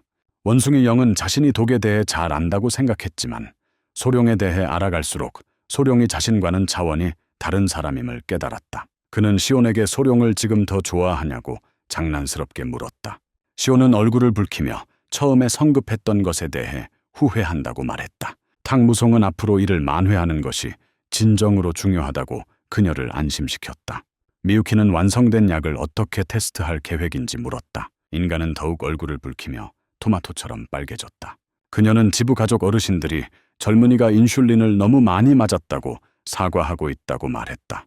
소룡은 유머러스하게 종친 어른들을 동원해 약을 시험해 보자고 제안했다. 바로 박물관은 당황했지만 재미있다고 생각하며 크게 웃었다. 다음 날 모두들 강당에 모였다. 종족의 어르신들은 회의적인 태도를 보였다.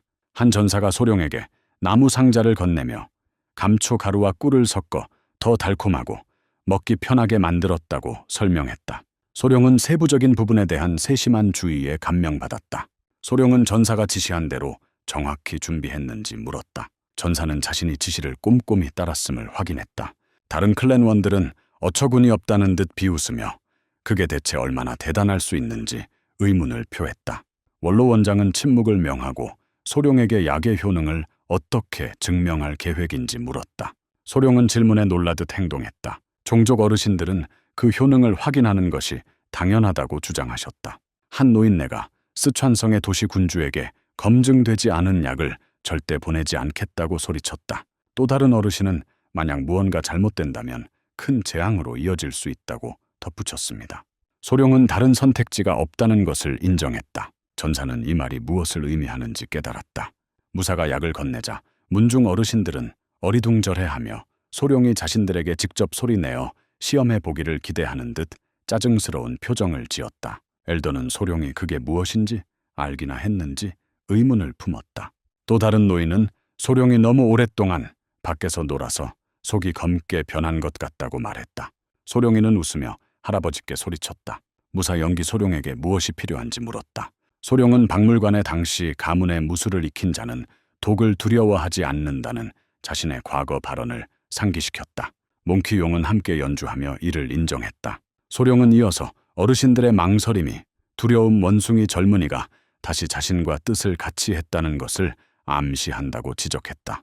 소룡은 역심법을 사용하여 100가지 독을 능히 다룰 수 있는 가문의 위대한 어르신들을 조롱했다. 그는 분명히 그 어르신들이 땅벌레 독 같은 하찮은 것에 겁먹지 않았을 거라고 표현했다. 이 때문에 장로들이 분노하여 한 사람이 약을 둘로 나누었다. 그들은 그런 낮은 등급의 독극물에는 두려워할 것이 없다고 주장했다. 그들은 소룡이 자신들을 과소평가했다고 주장하며 약을 복용했다. 그들은 아무 조치도 취하지 않으면 그에 따른 결과를 마주하게 될 것이라고 경고했다. 장로 한 명이 가문의 법과 원칙을 지키겠다고 선언했다. 그들은 약을 씹어 먹었다. 침묵이 이어졌고 그들은 아무 일도 일어나지 않았다고 말하며 비웃었다. 하지만 곧 장로는 자신의 남성성이 깨어나는 것을 느꼈다. 뱀의 긴 잠에서 깨어났다. 그들은 당황했어요. 그래서 그날 시족의 법도와 원칙이 바로 세워졌다. 의도된 말장난. 정말 멋지게 일어났어요. 그 약은 스촨성의 도시 군수에게 보내져 뛰어난 효능을 입증했다. 잠시 후 장로들은 증거를 숨기기 위해 바지를 한쪽으로 치켜들고 회중을 걸어갔다. 그때가 되면 그렇게 걷곤 했던 기억이 나요. 어쨌든 소룡이는 자기가 말한 대로 독과 관련된 걸로 어른들을 도발하니까 바로 넘어갔다고 하더라. 박물관은 그들이 자존심 외에는 가진 것이 없는 사람들이라는 것을 이해했다. 그래서 자연스럽게 그렇게 된 거야. 그러나 영은 자신의 행동이 시족에 대한 걱정에서 비롯된 것임을 깨달았다. 그는 소룡에게 그들을 너무 많이 원망하지 말라고 조언했다. 박물관은 결국 모두가 한 가족이라고 말했다. 미안해. 영은 이해한다고 답했어. 바로 그때 그는 서두르지 않고 그들에게 다가가 끔찍한 일이 일어났다고 보고했다. 그들은 사람에게 무슨 일이 있는지 물었고 그녀는 아이들이 이상하게 행동하고 있다고 설명했습니다. 소룡은 당황하며 얼굴을 붉혔고 탕무송은 엄격한 표정으로 그를 멱살을 잡았다. 미유키는 자신이 말한 아이들이 무엇을 의미하는지 그리고 왜 그런 아이들을 가졌는지 알고 싶어 했다. 소룡은 식은땀으로 흠뻑 젖어 있었다. 미유키는 소룡의 목덜미를 잡고 아직 결혼식도 치르지 않았는데 왜 아이를 낳았는지 따져 물었다. 현은 소룡이가 키우고 있는 전박이 진해를 언급한 것이지 사람 아이를 언급한 것이 아니라고 분명히 밝혔다. 소룡은 깜짝 놀라 말을 잃었다. 최근 그는 체력 단련에 집중하고 있었고 시온에게 진해를 돌봐달라고 부탁했다. 그는 자신이 아기들을 완전히 잊고 있었다는 것을 깨닫고 아기들에게 무슨 일이 생겼을까봐 걱정했다. 그는 인간의 사고방식을 향해 손을 뻗으며 그들을 보고 싶어 했다. 그녀는 그들을 그곳에 계속 두었어요. 인간들은 자신들이 원숭이와 함께 있지 않다고 비명을 질렀다. 용은 말문이 막혔다. 잠시 후 그들은 세 마리의 푸른 반점, 무당거미가 갈색으로 변하고 약해진 모습을 발견했다. 미안하다. 영의 얼굴에는 손자국이 남아 있었는데 이는 그의 이전 행동을 떠올리게 하는 재미있는 기억이었다. 소룡은 지네들을 뚫어지게 바라보았고 당무성은 그들이 사람의 몸에서 툭 떨어진 건 아닌지 궁금해했다. 인간은 아까는 괜찮아 보였는데 지금은 혹시 아플까봐 걱정된다고 말했다. 그들의 색깔은 창백해 보였고 껍질은 이상해 보였다. 소룡은 걱정할 필요가 없다고 그녀를 안심시키며 털갈이라고 불리는 것이라고 설명했다. 딱딱한 껍질을 가진 지네와 같은 생물들은 성장하면서 껍질을 벗는데 아마도 그런 일이 벌어진 것 같습니다. 미유키 어린이는 이미 껍질을 벗고 있는지 물었다. 소룡은 곧 그렇게 될 거라고 대답했다. 바로 그때 작은 아이 중 하나가 이상하게 움직이더니 머리가 불쑥 나왔다. 모두 그 광경에 감탄했다. 다른 두 센티페드들도 껍질을 벗기 시작하는 모습을 지켜보는 것은 정말 놀라웠다.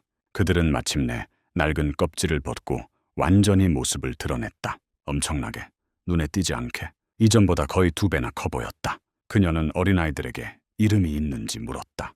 소룡은 그들이 그렇지 않다는 것을 깨닫고 그의 표정이 꽤 재미있었다. 그가 생각해낸 이름들이 훨씬 더 웃겼다. 1번, 2번, 3번. 인간은 그것이 너무 어처구니 없다고 여겨 받아들일 수 없었다. 그녀는 전박이 지네가 1000년을 살면 용이 된다고 하니 용다운 품격 있는 이름이 필요하다고 생각했다. 소룡은 장난스럽게 무늬가 있는 지네가 1000년이 지나도 용이 될 리가 없다고 주장했다. 영은 1000년 된 전박이 지네가 정말 용가리톱이라고 농담하며 합류했다. 젊은 깨달은 박물관은 인간에게 자신의 이름을 진지하게 생각하게 만들었을 것이다. 그는 그들을 노바라고 이름 짓기로 결정했다. 미라와 그레이스, 노바는 시작을 상징했다. 미라는 향기를 뜻하고 그레이스는 우아함 또는 부드러움을 상징했다. 시온은 기뻐하며 아이 이름을 짓는 일은 전통적으로 아버지의 책임이었기에 반대하지 않았다. 이제 전박이 지네들은 이름을 갖게 되었다. 하루가 더 지나자 소룡에게 다시 달라붙은 지네들이 돌아왔다.